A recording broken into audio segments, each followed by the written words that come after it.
아.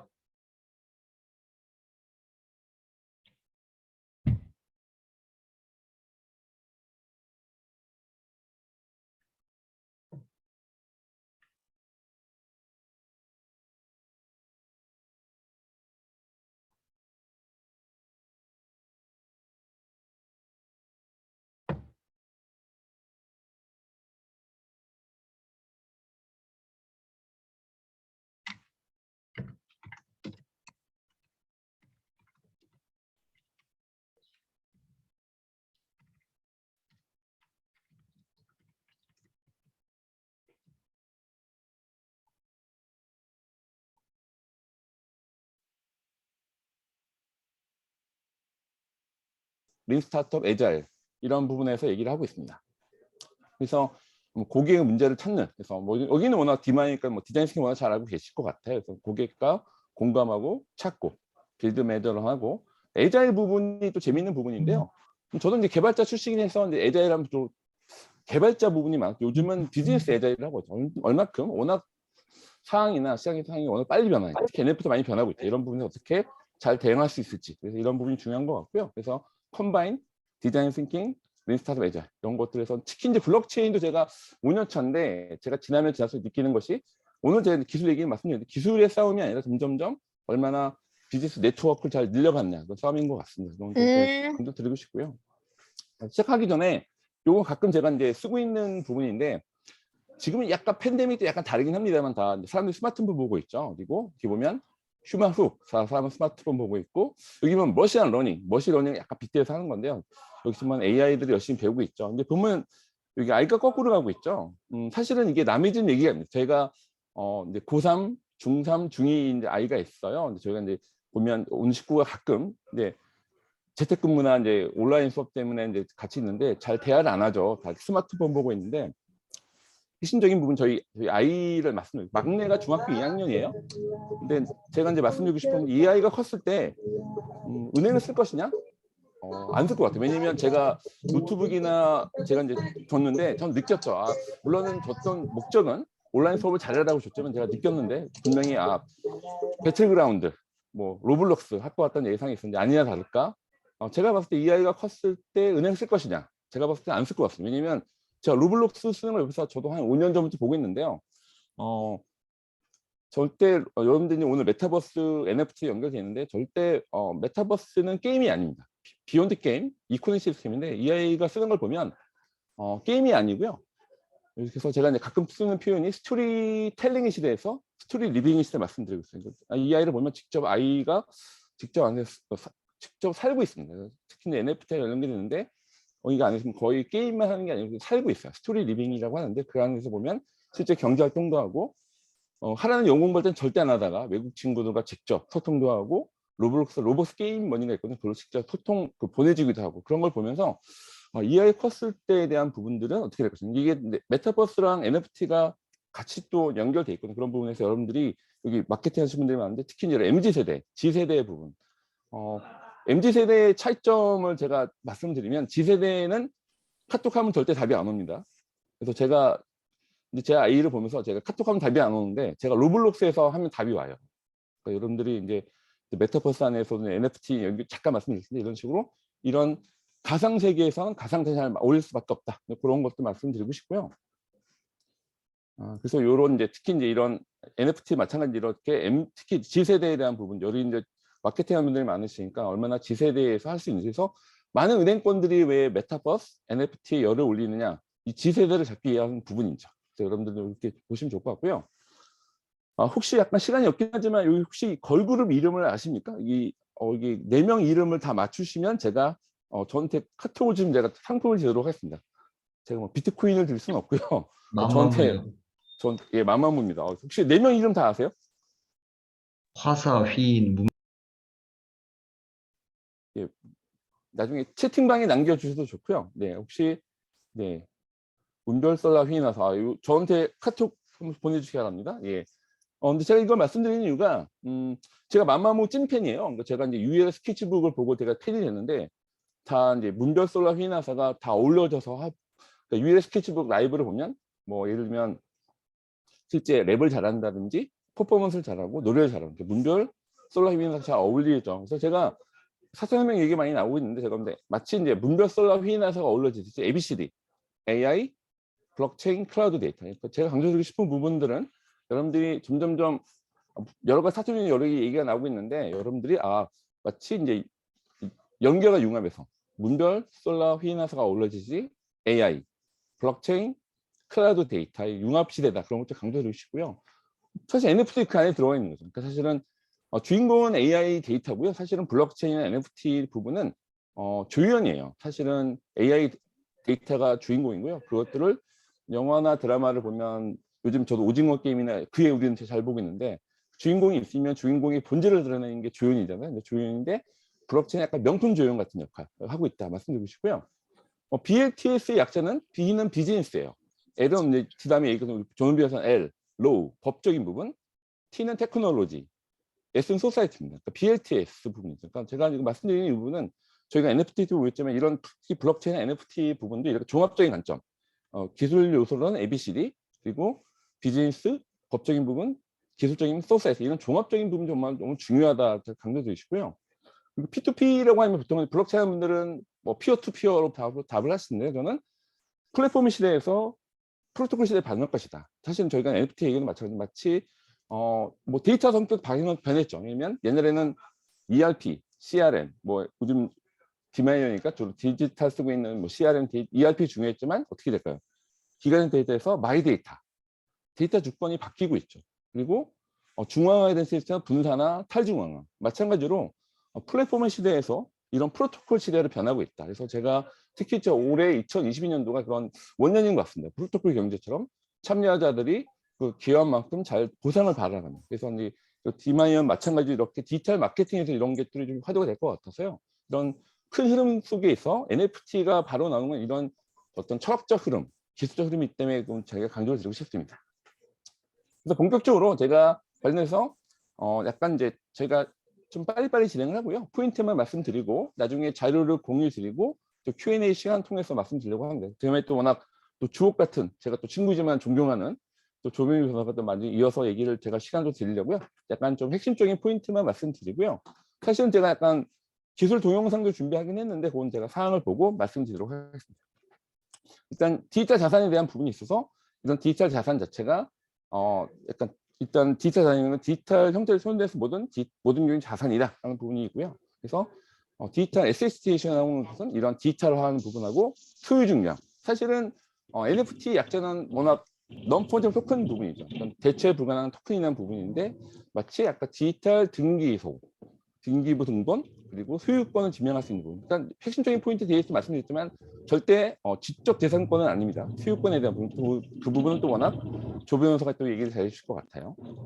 그래서 이런 디지털 자산의 종류가 이제 현금성 디지털 자산, 디지털 아이템, 기반 자산, 가상 자산 이런 부분들이 있죠. 그리고 실물 자산에 대한 부분들이 여기 있습니다. 그래서 사실은 한국은행 CBDC가 이제 올해 내용인데요. 제가 말씀드릴게요.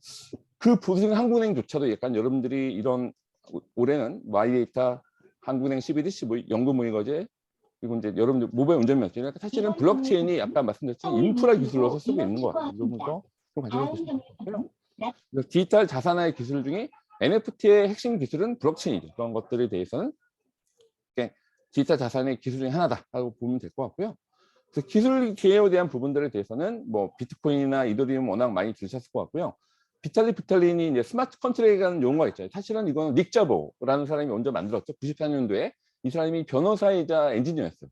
하지만 그 사람이 개념을 만들었지만 그걸 구현한 거는 2016년, 15년도에 비탈리 이더리움에서 그걸 구현하게 됐죠. 그래서 이런 담을 수 있는 이런 되는 부분이고요.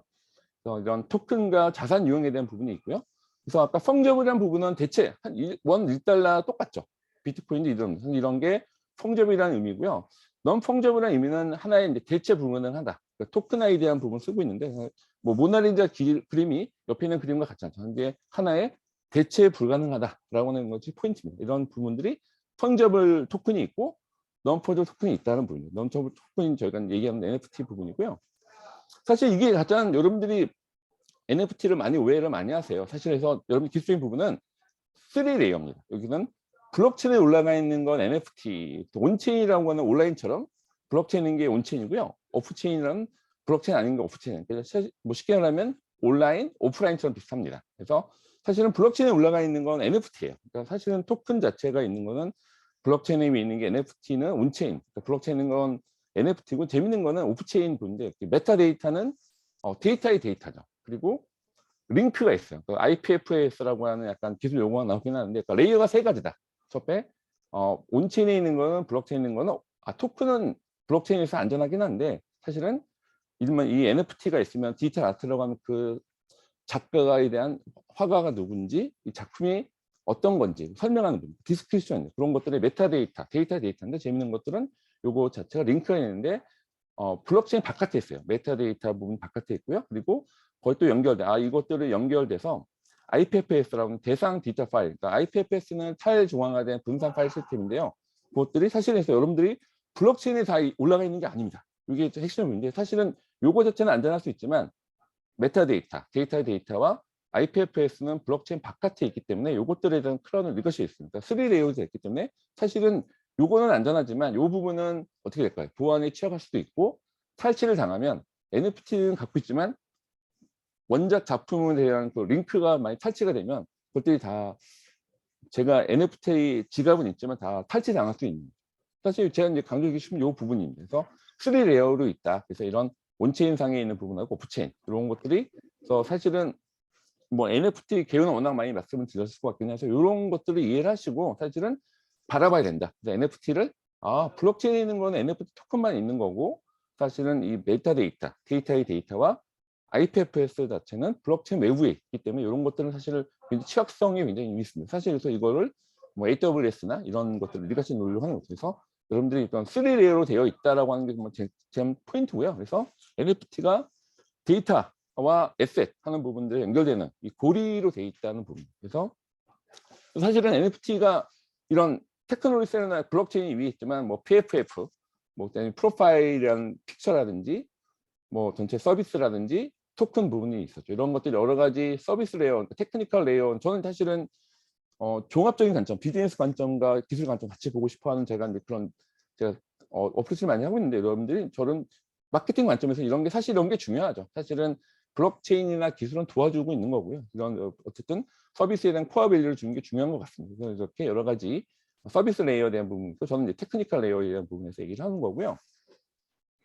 블록체인에 대한 얘기를 할 때 제가 이거는 제가 이제 꼭 말씀드리고 싶은데 사실은 아까 메타버스 마찬가지지만 가상세계와 현실 공간의 연결과 융합 그 고리가 사실 NFT죠. 메타버스 마찬가지고 그런 부분에서 뭐 가상 공간에서 현실 공간에서 IoT가 그렇고요. 또 메타버스는 현실 공간에서 가상 공간, 메타버스 이렇게 서로 있는 부분이 있고요. 근데 현실 공간은 물리적인 왜냐면 여기는 원자로 이루어져 있죠. 여기는 비트로 이루어져 있는 세계입니다. 그래서 사실은 시소성에 대한 부분들이 있는데 그것들이 약간 연결돼서 뭐 약간 하나가 있을 때 파일을 컨트롤 V하면 무제한으로 나올 수밖에 없는 거죠. 이게 특히 원본이 어떤 거야? 라고 할 수 있는 그런 부분에서 포인트가 생기는 거죠. 그런 부분에서 NFT, 이런 블록체인 기술을 통해서 투명성, 그래서 이렇게 NFT가 이런 현실 공간과 가상공간의 연결고리다. 토큰의 부분이 있는데요. 그래서 블록체인 부분은 사실은 블록체인 얘기하는 것은 사실은 어느 도메인이든 인증, 트래킹, 트레이스, 디지털 자산화. 사실은 이거는 어느 영역, 사실 요즘 디마인 분들니까 어느 도메인이든 간에 인증, 트래킹, 트레이스, 디지털 자산은 어느 도메인에 쓰이거든요. 사실 NFT도 그 중에 하나가 된 것이고 그래서 이런 블록체인 기술을 통해서 이런 가상 공간과 현실 공간의 연결고리 부분이 NFT라는 부분이 있고요. 그래서 NFT에 대한 부분들 사실은 많은 오해가 많죠. 아까 말씀드렸다 3D를 말씀드린 이유가 사실은 넓은 의미의 NFT가 있고 좁은 의미의 NFT가 있습니다. 여러분들이 약간 NFT라고 말할 때 이게 정말 이게 넓은 의미의 NFT인지 좁은 의미의 NFT인지 이걸 좀 여러분들이 보실 필요가 있어요. 사실 그래서 넓은 의미의 NFT와 좁은 의미의 NFT 간의 괴리가 사실은 NFT가 사실 아까 말씀 토큰이 어디 블록체인에 올라 이것만 있는 거거든요. 사실은 그래서 나머지 여러 가지 넘어야 돼 법적인 부분 그리고 여러 지적재산권 여러 부분들이 이렇게 넓은 의미의 NFT가 다 돼라고 얘기를 하는 경우가 많은데 사실은 마케팅을 활용할 수가 있긴 합니다만 사실은 그런 것들이 정확하게는 기술적인 관점에서는 이게 어떤 의미인지 좁은 의미인지 넓은 의미인지 그런 부분도 볼 필요가 있고요. 실제 데이터 아까 말씀드렸던 메타데이터, 데이터와 영원한가 그런 부분에서 그리고 블록체인은 과연 영원한가 그리고 아까 제도적인 부분 사실은 넘어야 될 사항이 많습니다. 뭐 직접 재산권 문제라든지 뭐 퍼블리시티건 근데 그런 건데 좋으면서 얘기할 수 있거나 이런 식으로 해서 사실은 NFT가 너무 마케팅 쪽으로 약간 제2의 ICO처럼 어느 저도 이제 보면 제가 확실히 이제 가상세계에 연결된 부분이 의미는 맞지만 너무 이렇게 그런 부분에서 사실은 약간 버블처럼 하고 있는데 사실은 이런 것들 하나의 단계를 볼 수 있죠. 이런 부분에서 의미가 될 수가 있고요. 사실 NFT 라이프사이클은 사실은 이렇게 좀매 이렇게 뭐 민팅이라도 발행되는 부분에서 NFT가 있고요. 그래서 사실은 전체 뭐 기술적인 부분은 ERC721는 크립토키티라고 이제 블록체인분들 많이 들어보셨을 텐데 이렇게 크립토키티라는 부분 그 회사가 재밌게 개발을 했었는데 그 회사가 크립토키티 만들었던 회사가 어떤 MB 탑샷이라 들어봤습니다. MB 그 슛 장면 있죠. 그런 것을 하는 회사 서비스를 만든 회사예요. 재밌게 크립토키티를 했던 분들이 우리는 이제 이들을 안 쓰고 새로 만들었던 그 회사기는 ERC721, ERC115 이런 식으로 여러 가지 블록체인 NFT에서 링크, 메타데이터가 있고요. 마켓, 버닝된 이렇게 그러니까 라이프 사이클이 있습니다. 사실은 이런 부분들에서 블록체인 지금은 뭐 이더리움이나 바이낸스 체인들이 많은데 수수료 너무 비싸죠. 많이 비싼데 그런 것들을 크로스 체인이라고 해서 어떻게 여러 가지 체인을 통해서 발급되는 그런 것도 있어서 약간 민팅하는 부분, NFT 브릿지 하는 이런 부분들에 대해서 사실은 이렇게 전체적인 약간은 오늘 약간 뭐 개요 부분이긴 해서 약간 NFT 했을 때 이게 NFT가 어떤 포지셔닝인지 그리고 어떤 블록체인 기술 쓰고 있는지 그런 걸 체크할 필요가 있다라는 게 제가 핵심적인 말씀을 드리려고 해요. 그래서 사실은 나머지 부분들에 대해서는 제가 뭐 잠깐 핵심 포인트만 잡고 그다음에 이제 조원희 변호사님한테 마이크를 넘기도록 하겠습니다. 그래서 NFT는 워낙 지금 뭐 이렇게 많은 분들이 들어온 거는 핫한 부분이죠. 그래서 어쨌든 아까 가상세계 연결고리 그런 것 때문에 이게 뭐 26배 이상이 성장이 됐고요.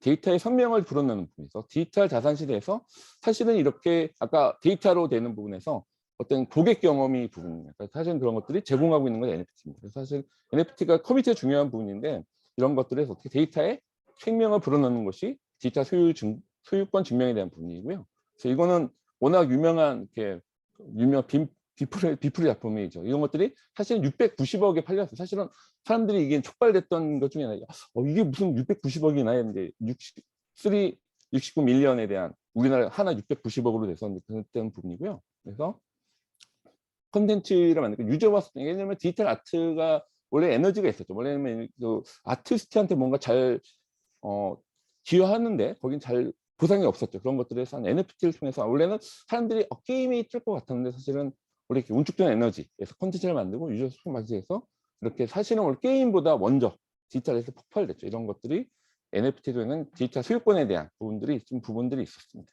그래서 이런 컨슈머 서플라이에서 블록체인 쪽이 있고요. 이런 마켓플레이스. 그래서 오픈시는 많이 들어봤죠. 그런 것들에서 이제 마켓플레이스가 사실은 오픈시는 마켓플레이스 오픈이 있고요. 뭐 니프티 게이트웨이, 슈퍼레어, 일단 레이어 좀 나눠져 있는데 이런 것들이 사실은 그 디지털 아트 하는 분들이 원래는 갤러리 뭐 코로나 때문에 하기도 힘들었는데 사실은 이렇게 NFT 통해서 자기가 갖고 있는 작품을 그래서 사실은 뒤에 잠깐 말씀드렸지만 원래 시골에 있는 고등학교 아티스트인데 원래는 전혀 알릴 수 없는 방법이 없었지만 NFT를 통해서 자기 오픈시에서 이렇게 고등학교지만 이제 작가로 등장하기도 그래서 우리나라에 있는 네이버 라인이나 카카오 그룹의 그라운드 엑스 이렇게 NFT 한 부분들이 이런 운축되는 에너지가 폭발되는 부분이 있었던 것 같습니다. 그래서 이런 것들은 뭐 마켓 뭐 전체적인 뭐 심리적인 에셋 마켓 NFT가 있고 뭐 어떤 펑셔널한 부분도 있고 리얼 월드에 대한 부분 이렇게 NFT 마켓에 대한 분리를 있었고요. 이렇게 뭐 디지털 아트의 날개를 달았던 부분이죠. 날개를 달고 니프티 게이트는 약간 이거 오픈시는 들어보신 건 약간 오픈 마켓이고요. 니프티 게이트는 아무나 올릴 수 있는 건 아니에요. 그러니까 탑티어 아티스트만 올릴 수 있어서 니프티 게이트에 대한 올렸어 이 작가는 여러분들이 한번 굉장히 관심 있게 보셔야 됩니다. 저도 가끔 우리나라에서 요즘에 NFT 우리나라 콘텐츠가 BTS뿐만 아니라 이렇게 많은 작가들 분들로 니프티 게이트웨이로 올라가는 한국 작가들이 많이 생기시는 것 같아요. 근데 이런 활용체가 있고 이거는 약간 우리 그라운드 엑스에서 하는 크립트리버스에서 하는 부분에서 미스터 미상에 대한 부분들에서 뭐 27분 만에 완판이 됐고요. 뭐 이세연의 붉은 산수도 이제 뭐 20초 만에 완판이 됐고 뭐 김태호 작가 최고가 이렇게 사실 이게 디지털 아트가 이렇게 여러분들이 카카오톡 쓰시면 여러분들 잘 인지하지 못했지만 이미 안에 클립이라는 지갑이 있고요. 거기서 크립드롭스라는 서비스를 직접 이렇게 여러분들이 NFT를 할 수가 있습니다. 그리고 메타버스 얘기를 안 할 수 없죠. 이런 엑시 인피니티에서 사실은 이게 원래 동남아시아에서 좀 폴란드 힘들었지만 모든 국민이 이걸로 사실 생계를 위해서 플레이 투 원 시대에서 그래서 이렇게 대표적인 엑시 인피니티 안에서도 이런 부분들이 있고요. 그래서 이렇게 베트남에서 개발했지만 지금 워낙 NFT 누적 매출이 이 안에서 이제 가상 세계에서 NFT가 4,200만 달러에서 지금 하고 있는 부분, 이렇게 엑시 인피니티 부분에서 게임 자체도 디지털 아트에서 게임사 이렇게 좀 모든 도메인에 확대가 되고 있습니다. 이런 활용세들은 보시고 이제 뭐 현대카드 우리나라 이제 대표적인 이런 금융사, 아까 금융사도 메타버스, 마이데이터 이런 것들을 다 블록체인 안에서 그리고 NFT, 메타버스, 마이데이터 융합해서 하는 부분에서 금융사도 많은 좀 플레이어들을 좀 이렇게 좀 새로 시도를 좀 하고 있고요. 그래서 제가 약간 이제 결론을 말씀드리려고 합니다. 그래서 이제 뭐 가상 자산에 대한 규모가 커질 수밖에 없고요. 근데 재밌는 게 있습니다. 사실은 NFT가 원래는 저도 이제 블록체인 운영차는 원래는 크립토 마켓만 했었어요. 사실은 뭐 지갑도 잘 설치 안 하고 이제 크립토 마켓인데 NFT는 확실히 NFT는 뭐냐면 넌 크립토 있던 분들 원래 리얼월드에 있었던 서비스도 이렇게 확장시키고 있다. 그러니까 익스텐션하고 있는 게 NFT의 역할인 것 같습니다. 그래서 이런 비기술 넌 블록체인 사업으로 시장이 확대하는 그래서 이렇게 많은 분들이 관심 갖는 분들도 이렇게 원래 이제 블록체인 월드에 있던 분들만 있었지만 지금은 넌 블록체인 디지털 자산 확대하고 있는 것이 NFT가 그런 역할을 좀 분명히 해주고 있는 것 같습니다. 그래서 이런 근데 재밌는 거는 약간 버블은 맞아요. 사실은 근데 지속 가능한 부분에서 철학적인 무슨 커뮤니티가 있는데 그 안에 지속 가능한 코어 밸류 부분이 중요한 것 같습니다. 그런 것들이 사실은 커뮤니티에서 이런 거 발휘할 만한 그런 커뮤니티에서 그런 것들인데 좀 크립토 사이드에서도 이런 철학과 전략이 좀 분명할 필요가 있다. 그런 점 강조해 주시고요.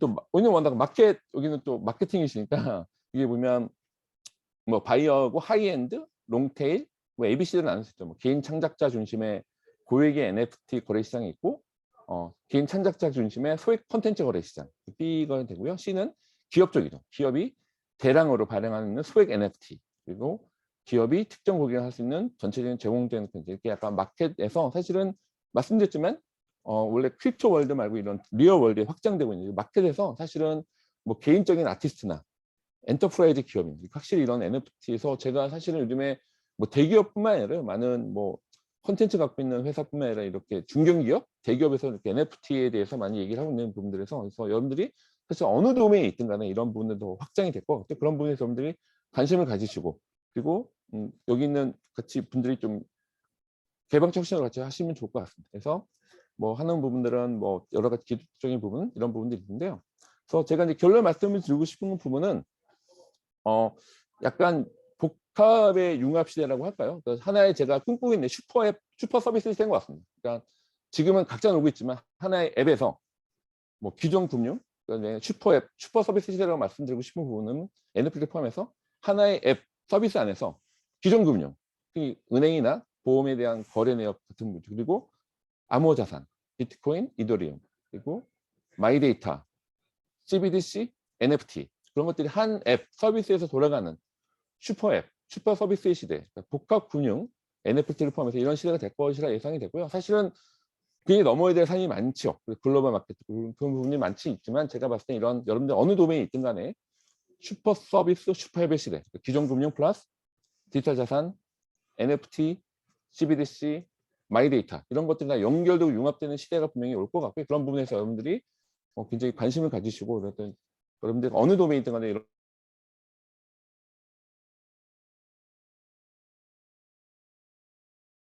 분명히 많은 가치가 있다 생각하고요. 그래서 그런 분에서 저도 이제 디마이언 너무 좋아하는 모임인데 그래서 저희가 이렇게 매달 저도 열심히 공부하고 있었는데 오늘은 약간 NFT 이런 얘기가 있어서 이렇게 공유를 드렸고요.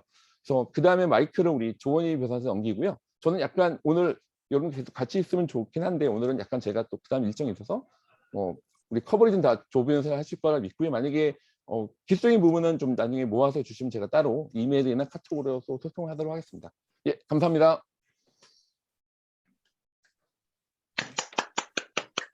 예, 윤석빈 교수님 감사합니다. 이게 설명을 잘 해주셨는데도 이게 점점 어려워지는 듯한 그런 느낌입니다. 알면 할수록 점점 더 어려워지는 것 같습니다. 그래야 저희들이 돈 벌거든요. 좀 다 바로 이해하시면 저희가 돈을 못 벌기 때문에. 예, 그러면 그 토론은 이어서 그 조원희 대표님 그 발표하시고 바로 이제 그 토론으로 넘어가도록 하겠습니다. 그러면 NFT 거래 신뢰와 규제 현황에 관해서 조원희 법무부 디라이트 대표 변호사 변리사이신 조원희 대표님의 발표를 듣도록 하겠습니다. 큰 박수 부탁드립니다. 예, 감사합니다. 조원희 변호사입니다. 그 화면을 공유하고 말씀을 나눌게요.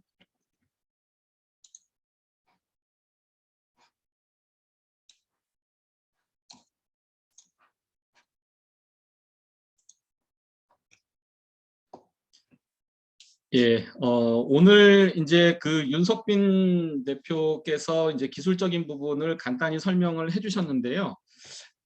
아마 들으시면서 처음에는 아 이런 건가 하다가 점점 기술적인 얘기가 조금 더 나오면은 이게 뭐지 조금 그렇게 혼란도 있으시고 그럴 수 있을 것 같아요. 그래서 저는 기술적인 것보다는 이제 그냥 실제 NFT라고 하는 게 그간의 이제 블록체인 산업 에서 이제 어떤 위치를 가지고 있는지 그냥 좀 쉽게 풀어서 한번 설명을 드려보겠습니다.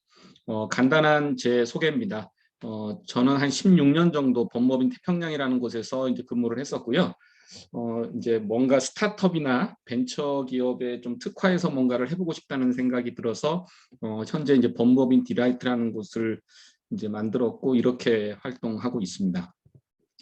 오늘 사실은 제가 이제 가끔씩 이건 좀 여외입니다. 제가 누가 가끔씩 변호사를 안 했으면은 무슨 직업을 가졌을 것 같냐라고 가끔씩 누가 물으면 제가 나는 마케팅을 좀 했을 것 같다라는 얘기를 가끔씩 합니다. 그래서 이 마케팅이라는 게 제가 봤을 때는 되게 창의적이고 뭔가 이제 사람의 마음을 움직이는 이제 역할인데 그 수단이 되게 다양한 것 같아요.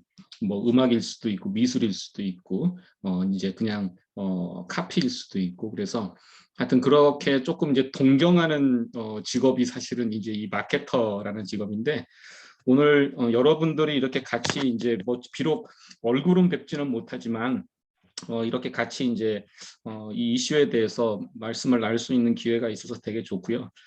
제가 지금 이제 저는 제주도에 와 있습니다. 한 일주일 정도 원격 근무를 좀 해야겠다 싶어가지고 제주도에 그 함덕 해수욕장 근처에 조그마한 집을 하나 얻어서 이번 일주일을 지내고 있습니다. 그래서 이제 복장이 조금 자유롭게 있습니다. 그러다 보니까 여기가 이제 완전히 여기는 지금 어둡고 한밤이에요. 그래서 이 한밤에 옆에서 이제 개 짖는 소리도 들리고 그러는데 같이 이제 이렇게 조금 얘기를 할 수 있다 보니까 야 이게 어떻게 보면 좀 메타버스의 세계이기도 하고 우리가 지금 현재 경험하고 있는 실제 산업의 모습이 아닌가라는 그런 생각도 듭니다. 자, 그러면 이제 NFT에 대한 얘기들을 한번 이어가 보겠습니다. 이거는 아까 이제 윤석빈 교수가 얘기했던 장표랑 비슷해요. NFT가 처음 나왔을 때 이 NFT를 어디서 사는 거야? 이거 어떻게 파는 거야? 라고 사람들이 물으면 그거 오픈시라고 하는 곳이 있는데 거기 가서 사면 돼 라는 얘기를 했습니다. 그러니까 일종의 이제 온라인 마켓의 가장 선두주자인 거죠. 뭐 가상화폐로 치자면은 업비트 같은 거래소라고 이제 이해하시면 될 것 같습니다. 그래서 내가 뭔가 이제 NFT를 만들어서 판매하고 싶다라고 하면은 이제 오픈시에 가서 이제 여기서는 이제 민팅이라는 표현을 써요.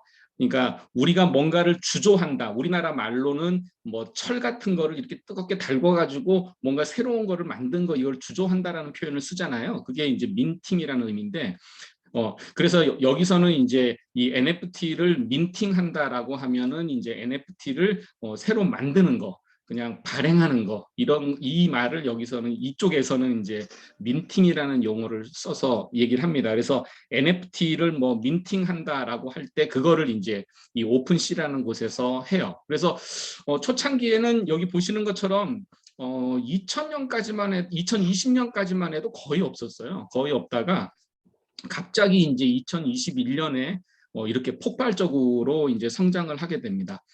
참 제가 이제 드라마틱하게 느끼고 있는 포인트가 몇 가지가 있는데요.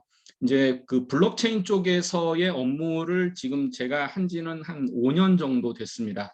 변호사로서 이제 블록체인과 관련된 자문을 하기도 하지만 이제 코메이크라고 블록체인 기반의 전자계약 서비스를 하는 이제 스타트업을 한 4년 전에 창업해서 그 스타트업을 지금 또 운영하고 있기도 합니다. 그래서 이제 블록체인이라는 거를 이런 법률적인 측면에서도 보지만 사실 기술적인 측면에서도 보면서 이러저런 이제 서비스들을 이제 준비를 해왔었는데 작년까지만 해도 이 서비스에 대한 허들이 엄청나게 높았어요. 왜 그러냐면 흔히 아시는 것처럼 우리가 이제 업비트나 이런 것을 통해서 거래하는 토큰, 코인 이런 게 국내에서는 발행이 금지돼 있었어요. 그러니까 정부에서 금감원에서 국내에서는 ICO, 그러니까 토큰 발행을 금지한다라고 돼 있기 때문에 우리가 이제 업비트나 이런 데서 거래하는 그 많은 토큰들이 실제로는 이제 해외에서 형식적이긴 합니다, 다분히.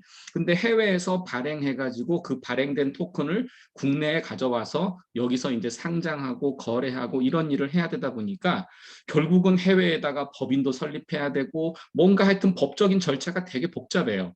그리고 그 법적인 절차가 복잡해서 발생하는 그 법적인 리스크를 내가 부담할 수 있다. 라고 하는 뭔가 이제 정책적인 결정을 하고 사업을 해야 되다 보니까 초창기에 이런 이제 ICO의 사업들은 크게 두 가지 부류였어요. 하나는 모험심이 많은 스타트업들. 나는 이거 시장에서 한번 제대로 승부를 보겠다. 나는 이 기술에 대해서 깊이 한번 파보겠다라고 하는 스타트업들이 있었고 또 한 부류는 이제 사기성이 있는 단체들이죠. 그러니까 뭐 다단계를 비롯해서 여러 가지 이제 그런 사기성 프로젝트들이 너무너무 많았습니다. 그래서 이 두 가지가 이제 주로 이 시장에서 경쟁하고 진행이 되다 보니까 많은 분들, 그러니까 흔히 우리가 레거시 인더스트리라고 하는 많은 인더스트리에서는 이 블록체인 쪽에 관심은 가지만 관심은 가고 이게 뭔가 그쪽의 흐름인 것 같기는 한데 마땅히 뛰어들기가 어려운 거예요. 그래서 과연 블록체인이라는 기술을 통해서 실제 우리 실생활에 뭔가 의미 있는 도움이 되는 뭔가 서비스가 뭐냐라고 사람들한테 물었을 때 초창기에는 토큰, 코인 말고는 잘 안 보이는 거예요. 그러다 보니까 블록체인 기술이라는 게 그러면 저거는 완전히 뭐 사기성이고 실제 뭐가 도움이 되는데? 라고 물어보면 실제 할 말이 별로 없었어요. 그래서 그 중간에 어떤 서비스가 생겼냐면 DID라고 아마 들어보셨을 것 같습니다. 뭐냐면 예를 들어서 지금 이제 저희가 그 백신을 맞으면 쿠브라고 해서 이제 내가 언제 백신 맞았습니다. 뭐 이런 증명서가 앱이 다운로드 받아서 모든 분들이 지금 쓰고 계시죠. 그게 이제 블록체인 기반의 증명서예요. 이건 뭐냐면 내가 그때 어느 식당에다가 아니면 무슨 공연장에다가 내가 백신을 맞았습니다 하는 그 정보를 전달을 해야 되는데 이런 블록체인 기술이 적용되지 않으면 그때마다 내 이름이 뭐고 내 주민등록증이 뭐고 주민등록 번호가 뭐고 그러니까 내 개인정보가 그때마다 다 공개가 되는 거죠. 근데 중요한 거는 내가 백신을 맞았느냐 안 맞았느냐가 중요한 거지 나라는 사람이 몇 시에 어떤 공연장에 갔냐 안 갔냐라고 하는 건 중요하지 않단 말이에요. 그건 제 개인정보란 말이에요. 그러다 보니까 그러면 이 백신 증명을 블록체인 기반으로 해보자. 그러니까 개인정보는 공개되지 않는 상태로 이 사람이 누군지에 대한 신원을 증명할 수 있는 거. 이게 이제 블록체인 기반으로 해서 DID라는 기술로 이제 사용이 되는데 실제로는 보면은 이 DID 기술이 뭔가 산업에서 의미 있게 서비스와 연결이 돼서 수익이 나고 매출이 나고 하는 것도 아니에요. 그러다 보니까 이 블록체인 기술을 이용해서 뭔가 의미 있는 서비스가 나오기는 했지만 이게 이제 뭔가 산업에 근본적인 변화를 줄 수 있는 그런 기술은 아니다라는 평가들을 많이 했던 거죠. 그러다 보니까 그럼 블록체인 가지고 도대체 뭘 하겠다는 거야? 라고 하는 그런 이제 고민들이 많이 나오던 차에 이제 NFT라는 이제 이런 개념이 이런 서비스가 이제 한 뭐 그 전부터 계속 나오긴 했습니다. 근데 이제 사람들의 관심을 갖게 된 게 이제 2019년, 2020년 경부터 이제 관심을 갖게 됐죠. 근데 이제 이게 기존하고 많이 달랐던 거는 뭐냐면 이 NFT 마켓이라고 하는 거, 특히나 디지털 아트라고 하는 마켓은 이미 있었던 마켓이에요. 그러니까 디지털 아트는 누구든지 내가 이것을 창작해가지고 시장에서 팔 수 있었습니다. 우리가 뭐 예를 들어서 음악을 듣는다 할 때 음악을 다운로드 방식으로 받든 아니면 뭐 스트리밍 방식으로 받든 우리는 음악, 디지털 컨텐츠를 계속 소비해 왔어요. 다만 그 소비하는 방식이 이제 지금 NFT를 붙였을 때하고 안 붙였을 때하고 많이 달라졌던 거죠. 그러고 나니까 이제 그 전에 토큰하고 코인에 대해서 가장 근본적인 비판이 뭐였냐면, 야, 그거 도대체 거기에 내재되어 있는 가치가 뭐냐?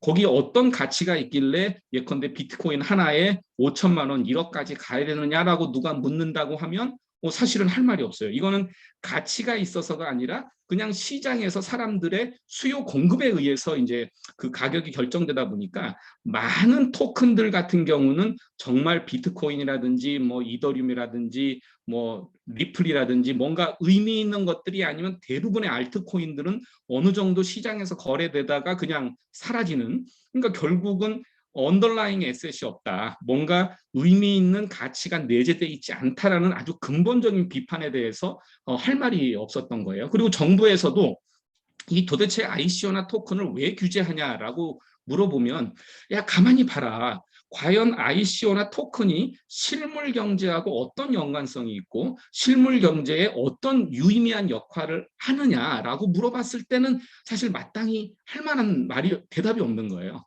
근데 이 NFT라고 하는 거는 그런 이제 의문에 대해서 분명한 대답을 주는 거죠. 아, 이거는 NFT라고 하는 거는 그냥 옛날 같은 그런 토큰이 아니라 여기는 뭔가 가치가 연결돼 있다. 그 가치는 디지털 아트일 수도 있고요. 뭔가 이제 실물일 수도 있고요. 부동산일 수도 있고요. 그러니까 현재 지금 발행되고 있는 모든 NFT는 뭔가 이제 그 뒤에 가치 있는 자산과 연결돼 있다는 거죠. 그러니까 기존의 토큰하고는 근본적으로 뭔가 다른 성격을 가지고 있다는 게 하나 이제 큰 차이점이었고요. 두 번째는 이 NFT라고 하는 것이 적법하게 그리고 뭔가 실체를 가지고 거래될 수 있다 보니까 그 전에 이미 발행했던 토큰들, 코인들의 실제 활용이 훨씬 더 의미 있게 다가오는 거예요. 그러니까 기존에는 이제 예컨대 어떤 서비스를 위해서 내가 이 코인을 발행했다라고 얘기는 하지만 뭐 그 전에 우리 게임머니라든지 뭐 얼마든지 토큰이나 코인이 아니라도 얼마든지 쓸 수 있었던 것들인데, 이 이제 NFT라고 하는 게 블록체인 상에서 거래가 되고 활용되다 보니까 이게 이제 스마트 컨트랙트에 의해서 이제 결제가 되고 거래가 되려면 암호화폐가 이제 필수적으로 필요하다라는 이제 그런 인식이 됐고요. 그러니까 결국은 이 NFT 마켓이 기존에 형성돼 있던 토큰 마켓하고도 연결지을 수 있고, 기존에 얘기했던 그 토큰 이코노미라고 하는 게 이제 이 NFT를 통해서 본격적으로 구현될 수 있겠다라고 하는 그런 이제 기대감들을 많이 갖게 된 겁니다. 그래서 저희가 이제 법률 자문하면서도 작년하고 재작년하고의 근본적인 변화는 뭐냐면, 그전에는 예를 들어서 대기업이다, 중견기업이다, 많은 회사들이 프로젝트를 시도는 했었어요. 근데 실제로 코인이나 토큰 프로젝트를 진행했던 곳들은 거의 없었습니다. 왜냐하면 법적인 리스크가 있고, 그리고 정부에서도 워낙 이 부분들에 대해서 이제 규제를 하다 보니까 계속 관심은 가지만 하지 않았는데, 작년부터는 대기업들이 다 이 시장에 뛰어들었어요. 그러니까 뭐 아시는 것처럼 SK 스퀘어가 이제 코빗이라는 가상자산 거래소를 인수했고요. 그리고 LG나 삼성이 이제 NFT 거래가 가능한 TV를 출시했고요. 그러니까 모든 회사들이 이제 NFT라는 시장에 진입을 했어요. 근데 이 결과는 뭐냐면, NFT 시장에 진입했다는 거는 그 백단에서 이것을 가능하게 하는 블록체인 기술에 대한 도입, 그리고 토큰 경제에 대한 도입이 사실은 그 뒤에 자동적으로 따라간다는 거죠. 그래서 결과적으로 NFT 시장이 형성이 되면서 블록체인 산업이 폭발적으로 성장할 거다라고 보는 것은, 이 NFT 자체도 중요하지만 NFT가 동작되도록 만드는 이런 블록체인 기술이라든지 기존의 토큰들이 다양하게 사용될 수 있기 때문에, 그래서 이제 제가 옆에서 봤을 때도 야, 이거는 진짜 그 전에 뭐 DID 기술 나오고 뭐 나오고 하는 거하고는 근본적으로 조금 다르구나 하는 생각들이 많이 들었습니다. 그리고 이제 혹시 모르시는 분들이 이제 계실 수 있어서 제가 한마디만 좀 말씀을 드리고 가면, 이제 블록체인 기술에서 가장 특징적인 것 중에 하나가 이제 스마트 컨트랙트라는 거예요. 스마트 컨트랙트는 앞에 스마트가 붙여 있잖아요. 그러니까 보통 컨트랙트를 맺는다, 계약을 맺는다라고 하면 계약이 진행되고 나면, 체결되고 나면 그 다음에 계약의 이행은 그때그때 내가 뭔가를 해야 돼요. 예를 들어서 제가 이제 뭐 노래를 샀어요. 그러면 그 노래에 대해서 제가 100만 원의 대가를 지급해야 된다면, 예전에는 계약을 체결하고 그리고 이제 노래를 제가 받고 제가 그것에 대한 대가를 100만 원을 송금하고 이런 이제 계약의 이행이 하나하나 단계별로 개별적으로 이루어져야 됐습니다. 근데 이 블록체인에서, 스마트 컨트랙트에서는 어떤 기능이냐면 이 계약이 프로그램에 의해서 자동적으로 이루어지게 돼 있어요. 그러니까 예를 들어서 제가 이제 계약을 했습니다. 이제 NFT를 예컨대 이 이더에 팔기로 했어요.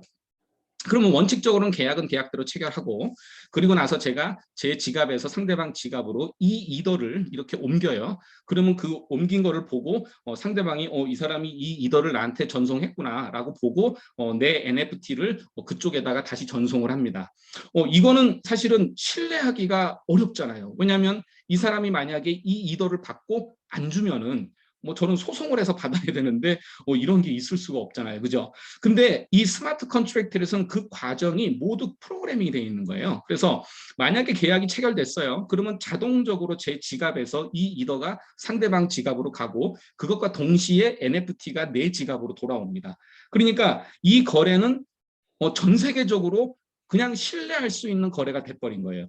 그리고 그 프로그램에 어떤 내용이 들어가 있는지, 그리고 어떤 거래를 통해서 이 이제 NFT가 거래되어 있는지가 사실은 이제 그 블록체인 상에 기록이 되어 있고 그 기록을 누구나 볼 수 있다 보니까 결국은 거래 구조가 투명하다. 그리고 두 번째는 그 거래가 프로그래밍 된 대로 정확하게 이루어진다 하는 그런 두 가지 신뢰가 여기에 이제 쌓여 있는 겁니다. 그래서 정말 기존의 그 거래 관계에서 복잡했던 그런 요소들이 여기서 이제 다 해결되는 거죠. 예를 들어서 제가 이제 어떤 노래를 하나 만들었어요. 그래서 이 노래에 대해서 너무나 많은 지금 당사자들이 붙어 있습니다. 예컨대 작사한 사람, 작곡한 사람, 뭐 세션한 사람, 뭐 한 사람, 뭐 한 사람에서 이 100이라는 수익이 나면 한 50명한테 조금씩 나눠주기로 만약 했다고 가정을 해봐요. 그러면 누군가는 수익이 들어올 때마다 그 노래 하나마다 이 누가 관련돼 있는지를 다 계산해가지고 뭐 이걸 엑셀로 계산하든 컴퓨터로 계산하든 해가지고 한 달이 지나면 그 한 달 내에 다 이제 계산해가지고 1인별로 다 이제 계좌 송금을 하고, 이게 이제 기존의 시스템이었어요. 근데 스마트 컨트랙트 같은 경우에는 내가 이 곡에 대해서 뭐 0.001 이더를 곡을 들으면서 전송을 했으면 거기서는 자동적으로 분배가 되는 거예요. 그러니까 그렇게 복잡한 누군가가 이제 중간에 있는 인터미디어트, 그러니까 중간에 개입자가 필요 없이 모든 거래가 단순하게 좀 이루어질 수 있는 거죠. 그래서 이런 것들이 지금 이 펀저블, 이 토큰 마켓에 연결돼 있다라고 보시면 될 것 같습니다. 제가 이게 처음에 조금 더 구체적으로 설명을 드려야겠다 생각을 하고 설명을 드리다 보니까 설명이 조금 이제 길어지고 있습니다. 그래서 제가 적절히 시간 보면서 조절을 할게요. 왜냐하면 아마도 제 생각에는 너무나 다양한 분들이 여기 들어오셨을 것 같아서, 그래서 블록체인에 대해서 기본적인 이해가 있으신 분도 있고 또 그러지 않은 분도 또 있을 것 같아요. 자, 이거는 이제 아까 우리 윤석빈 교수가 보여줬던 그림입니다. 자, 이 그림의 제목은 The First 5,000 Day예요. 그러니까 이 조그마한 조각 같은 게 하나의 작품이에요. 그래서 매일 내가 하나의 작품을 그려가지고 5,000일 동안 만든 작품을 하나로 모은 거죠. 그러니까 뭐 그래도 대단한 거죠. 5,000일이면은 10년이 넘는 기간이잖아요. 그러니까 그 10몇 년이 되는 기간 내가 매일매일 하나씩 작업했던 그 이제 아트를 하나로 묶어가지고 했으니까 이게 700억이니까 하루에 만든 작품 하나로 치면은 약 한 1,200만 원 정도의 가치가 있는 거예요. 그래서 사람들이 이걸 보고 놀랐죠. 그럼 한번 생각해 보세요. 이게 만약에 실물이었다라고 하면은 누가 그림을 5,000개를 살 수가 없잖아요. 그죠? 실물 시장이라고 하면은 있을 수 없는 작품이에요. 그리고 실물 시장이라고 하면 이거를 5,000개를 하나로 묶는다는 것도 불가능하고 보관하는 것도 불가능하고 모든 게 불가능합니다. 근데 이게 디지털 아트다 보니까 그 5,000개의 작품을 하나로 묶을 수도 있고 뭐 이거 하나로 이제 묶여져 있기 때문에 언제든지 하나씩 분해해 가지고 또 볼 수도 있겠죠. 그러니까 이 시장의 가능성을 이 그림이 단적으로 보여준다고 볼 수 있습니다. 그러니까 사람들이 놀란 거죠. 야, 이게 뭐 700억이라고 하면서 그러면 어떻게 이게 700억이나 가지? 그러니까 디지털 아트의 가능성을 아주 기념비적으로 보여줬던 이런 이제 작품입니다. 자, 그러면 여기서 우리가 보통 우리가 여기서 NFT라고 하면 non-fungible이라고 하잖아요. 그러니까 그러면 아까 이제 윤석빈 교수도 이제 슬라이드에서 기존의 fungible 토큰이라고 하는 이제 뭐 비트코인이라든지 이더리움이라든지 이런 걸 얘기를 했고요. 그러면 우리가 지금 얘기하는 것은 non-fungible인데 그러면 과연 그 둘 사이에 무슨 차이가 있는 거냐라고 하면 단적인 예는 토큰의 아이디가 부여되는 거예요. 그러니까 뭔가 대단한 거는 아니에요. 뭔가 대단한 거는 아니고 내가 예컨대 토큰을 발행할 때 예전에는 이 토큰이 그냥 수량 단위로만 계산될 수 있도록 발행됐는데 이번에는 이 토큰에 토큰 아이디가 부여되는 거죠. 그러니까 하나하나가 각각의 아이디를 가지고 있기 때문에 그 토큰 자체 하나하나가 서로 교환되지 않는 방식으로 토큰이 만들어지는 거예요. 그리고 이 토큰에 대해서 예컨대 이제 수행하는 명령 체계도 조금 다르고요. 그리고 보통 우리가 non-fungible 토큰들, 흔히 토큰 코인 하는 것은 ERC20이라고 하는 그 프로토콜에 의해서 많이 생성이 됐는데 지금 이제 이 non-fungible 토큰은 뭐 이것도 프로토콜이 여러 가지가 있습니다만은 뭐 ERC 1155라든지 여러 가지 이제 다른 프로토콜에 의해서 이게 만들어지고 있어요. 그러니까 이게 만들어지는 과정이나 내용을 보면은 뭐 그게 대단하게 기술적으로 어렵다거나 그렇지는 않습니다. 그렇지만 이게 non-fungible이다 보니까 토큰 하나하나마다 서로 별개로 교환될 수 있는 그런 프로토콜을 가지고 이제 이게 만들어지고 있다는 거, 이거를 좀 이해하시면 될 것 같고요.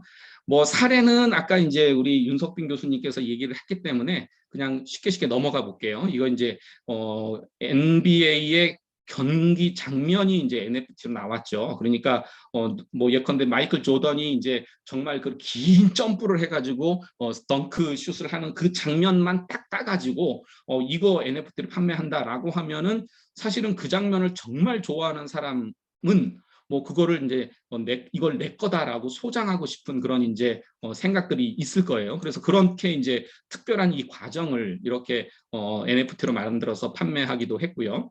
그리고 이제 잘 아시는 샌드박스입니다. 이 샌드박스 같은 경우에는 이제 이 땅을 이렇게 NFT로 만들어 가지고 판매를 하고 있고요. 최근에 뭐 땅 장사 엄청나게 많아졌죠. 그래서 제가 이제 예전에 누군가 저한테 이제 같이 사업을 좀 해보자라고 제안을 한 적이 있었어요. 저는 이제 사업을 하진 않는데 그때 이제 그분이 제안했던 게 이제 자기가 달을 이게 구획을 나눠가지고 좀 팔고 싶다라고 해가지고 처음에 그 얘기를 들어보니까 진짜 완전히 봉이 김선달이죠. 그 달이 내 것도 아닌데 거기다가 이제 가격을 붙여서 판다라는 게 그 이해도 안 되고 하여튼 근데 그때는 벌써 그 4, 5년 전이니까 너무 좀 빨랐던 것 같아요. 그래서 그때는 비즈니스가 조금 되다가 말았는데 요즘은 뭐 이 지금 땅에 대한 이제 뭐 너무나 많죠. 얼마 전에는 뭐 밀리터리 관련돼 가지고 전쟁에서 중요한 그 지역들을 또 별도로 판매하는 것도 있고 하여튼 되게 많습니다. 그러니까 이런 땅 같은 경우도 토큰으로 생각해 보면은 non-fungible인 건 맞죠, 그죠? 서울에 뭐 예컨대 강남에 어디다라고 하면 그 땅, 그 NFT는 그 옆에 있는 거하고는 뭐 지번이 다르다거나 뭐 이제 위치가 다르다거나 해서 서로 교환될 수 없는 거기 때문에 사실은 NFT에 부합하는 그런 개념이기도 하죠. 그래서 이렇게 이제 NFT가 판매되기도 하고요. 그리고 많이 보셨을 거예요. 요즘 이런 거 많이 나옵니다. 이제 크립토 펑크 이게 이제 가만히 보면은 사실은 뭐 이게 거기서 거긴 것 같은데 이게 하여튼 인기가 엄청나게 많았죠. 그래가지고 요즘은 이제 이런 크립토 펑크랑 비슷하게 하나의 이런 이제 캐릭터를 뭐 예컨대 1000개, 10,000개 이렇게 이제 변형을 해가지고 그렇게 이제 판매하는 크립토, 그러니까 NFT들이 많이 나오고 있습니다. 그래서 이런 것도 이제 재밌고요. 최근에 그 뭐죠? 원숭이 와 이름이 갑자기 기억이 안 나네. 저희 고객사이기도 한데. 그 원숭이 하나씩 살려고 이제 몽키 하나씩 살려고 이제 비쌉니다. 그거를 이제 다들 저한테 이제 그거 좀 싸게 구입해 주면 안 되냐 뭐 이런 얘기도 하고 막 그러는데요. 이렇게 하고 이제 뭐 이런 주식 응모권이라든지 뭐 대기업들이 이렇게 다양하게 예전에 사은품으로 줬던 것들을 이렇게 이제 NFT로 발행해서 하고 있습니다. 자, 그러면 대략 이제 그 얘기 또 좀 하나 드리면 좋겠네요. 뒤에 가서 이제 나올 얘기긴 한데요. NFT라고 하는 것은 이게 종류가 되게 다양합니다. 그래서 제가 한번 몇 가지로 한번 분류를 해볼게요. 한번 잘 머릿속에서 이렇게 정리를 해놓으시면 도움이 많이 됩니다. 뒤에서 이제 법적인 얘기를 할 때. 자, 첫 번째, 저희가 지금 얘기하는 것들은 대부분 디지털 아트하고 관련이 돼 있습니다. 그죠? 예컨대 내가 예를 들어서 여기에 나와 있는 요 그림을 하나 산다라고 하면 저는 이 그림은 이제 디지털 파일이니까 파일 형태로 뭔가 저장돼 있겠죠. 그러면 제가 산다고 하면 NFT를 산다고 하면 당연히 이 그림이 따라오게 돼요. 그죠? 그래서 NFT 중에서는 NFT를 서로 구매할 때 그 전제가 되고 있는 자산이 그것과 함께 이동되는 경우가 있습니다. 이거는 보통 이제 우리가 디지털 컨텐츠라고 이제 좀 넓게 부르는 게 이제 그 영역이에요. 그래서 이 디지털 컨텐츠와 연결돼 있는 NFT 같은 경우는 NFT가 거래되면서 실제로 그 디지털 컨텐츠에 대한 소유권도 같이 거래가 된다, 같이 이동한다라고 일단은 전제하시면 됩니다. 그런데 기술적인 측면으로 다시 들어가 보면, 자, NFT를 제가 제 지갑에서 상대방 지갑으로 NFT를 전송을 했어요. 팔았어요. 그러면 이 NFT가 이동할 때 그 뒷단에 있는 이 디지털 컨텐츠가 같이 움직이지는 않습니다. 왜냐하면 이 블록체인이라고 하는 것은 이제 이 블록을 형성하는 데는 여러 가지 이제 기술적인 제약들이 좀 있어요. 아직은 속도라든지 이런 문제 때문에. 그래서 NFT가 거래되고 이동할 때는 이 NFT만 이동되는 거지 뒷단에 있는 이 디지털 파일은 그냥 어느 곳에 저장이 돼 있고 그 링크만 서로 움직이게 됩니다. 그러니까 실제로 디지털 아트가 NFT를 통해서 거래된다고 할 때 NFT가 가면은 그 디지털 아트도 따라가는 거예요. 따라가는데 다만 움직이는 방식이 파일이 전체로 내 지갑으로 들어오는 게 아니라 내 지갑으로 들어오는 것은 NFT만 들어오고 그 외에 아까 이제 윤석빈 교수가 얘기한 것처럼 메타데이터나 그 대상이 되는 그 디지털 컨텐츠 파일은 어딘가에 저장이 되어 있는 거죠.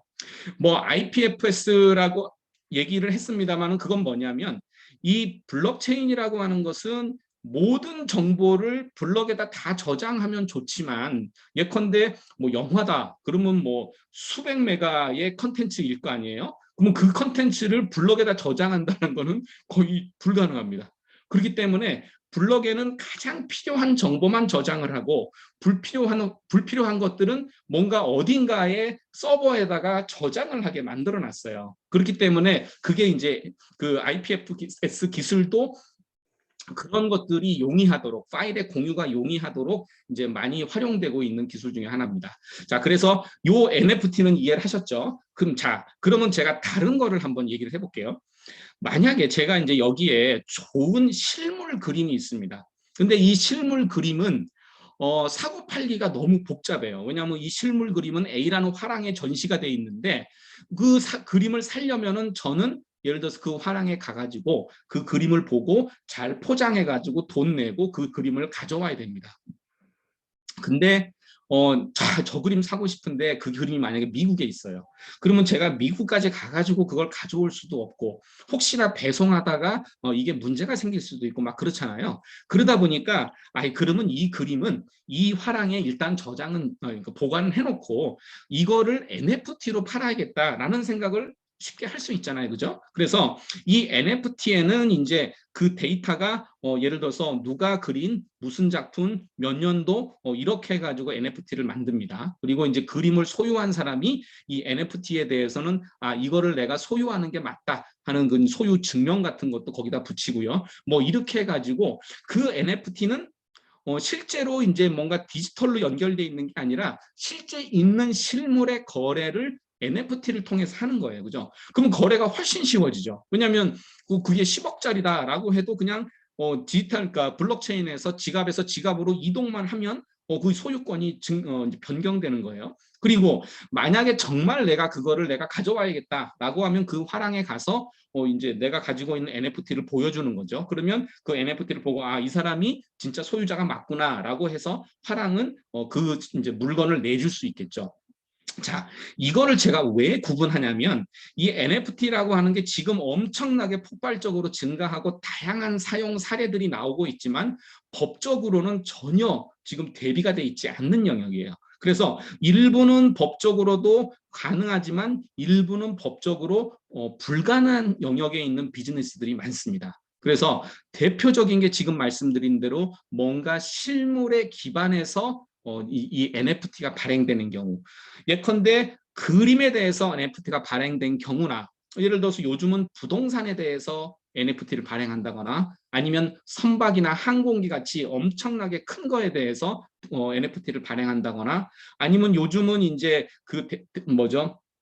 대장동 그 이후에 건축에 있어서도 이 NFT를 통해서 이제 이익을 분배한다 뭐 이런 것까지 해서 이제 거기 시공 사업에도 이제 NFT가 들어가고 있습니다. 그러니까 이런 사업들에서의 NFT는 아까 제가 처음에 말씀드린 디지털 컨텐츠의 NFT하고는 법적인 성격이 완전히 다른 거예요. 그리고 또 하나 이런 것들이 있을 수 있습니다. 예를 들어서 이 이제 그림 또는 이 건물은 너무 비싸요. 뭐 100억, 1000억 그래요. 그러니까 이제 이거를 한 번씩 팔려면 미술 시장에서 가장 큰 어려움은 뭐냐면 이 그림이 100억짜리인데 사실은 그 100억짜리 그림을 살 만한 수요자가 너무 적다는 거거든요. 그러니까 실제로는 미술품의 유통이라는 게 거의 잘 이루어지지 않고 있고 이게 이제 정말 이제 자산가들이 자기 재산을 적절하게 관리하는 수단으로서도 많이 이용됐어요. 근데 생각해 보면 만약에 100억짜리의 그림을 예를 들어서 1000명이 또는 10,000명이 나눠 산다고 하면 그러면 예전에는 꿈도 못 꾸던 거를 살 수 있는 거죠. 저도 예를 들어서 100억짜리 화면에 그림에 아주 일부 지분이지만 그거를 제가 살 수 있는 거죠. 그래서 나는 그 100억짜리 그림에 1000분의 1에 대한 지분이 있어 라고 하면 제가 1000만 원을 투자하고 그 지분을 받게 되는 거겠죠. 그러면 만약에 그렇게 받았다가 이 100억짜리 그림이 1년 뒤에 200억이 될 수도 있잖아요. 그러면 그때 저는 1000만 원 넣었다가 2천만 원의 이제 수익을 좀 얻을 수 있는 거죠. 그래서 요즘은 그런 이제 프랙셔널 NFT라고 하는데 그 지분형 NFT가 많이 나오고 있습니다. 그래서 예전에는 그 자체로 그렇게 판매되거나 거래될 수 없는 자산들이 그렇게 잘게 쪼개져 가지고 이제 나오는 거죠. 근데 그 잘게 쪼개져 있는 권리를 가만히 들여다보면 하나는 그 이제 자산에 대한 소유권인 경우도 있고요. 어떤 경우는 수익권이에요. 수익증권. 예를 들어서 요즘 이제 뮤직하우 많이 나오잖아요. 뭐 뮤직하우가 NFT를 발행하는 것은 아닙니다만은 뮤직하우의 모델을 보면은 결국은 어떤 노래에 대한 저작권에 대해서 내가 일부 지분을 사게 되고요. 그러면 그 지분을 갖고 있으면 이 노래가 많이 이용이 돼가지고 수익이 나면 그 수익의 일부를 제가 가져가게 되잖아요. 그러니까 이거 마찬가지예요. 그림도 그 100억짜리 그림을 제가 샀어요. 그럼 저는 기본적으로 그 100억짜리 그림의 일정 지분에 대한 소유권을 가지고 있습니다. 근데 이 100억짜리 그림이 예를 들어서 뭐 루브르 박물관에 이제 대여가 돼가지고 거기서 사용료로 대여료로 뭐 10억을 받았다. 그러면 저는 그 10억 중에 일부를 또 나름대로 이제 수익을 제 지분만큼을 얻게 되는 거죠. 그러니까 단순한 소유권의 개념도 있지만 수익권에 대한 개념도 거기에 들어가는 거예요. 그리고 만약에 이게 부동산 투자와 관련된다고 하면 예컨대 100억을 들여가지고 실제 수익이 1000억이 났다라고 하면 그 차의 900억에 대해서 내 지분만큼의 수익을 가져가게 되는 거죠. 그러니까 우리가 NFT가 발생하기 전에 이미 이제 우리가 다양하게 사용되던 그런 수익증권, 뭐 투자계약 증권 그런 형식이 그대로 NFT와 결합돼 있는 거죠.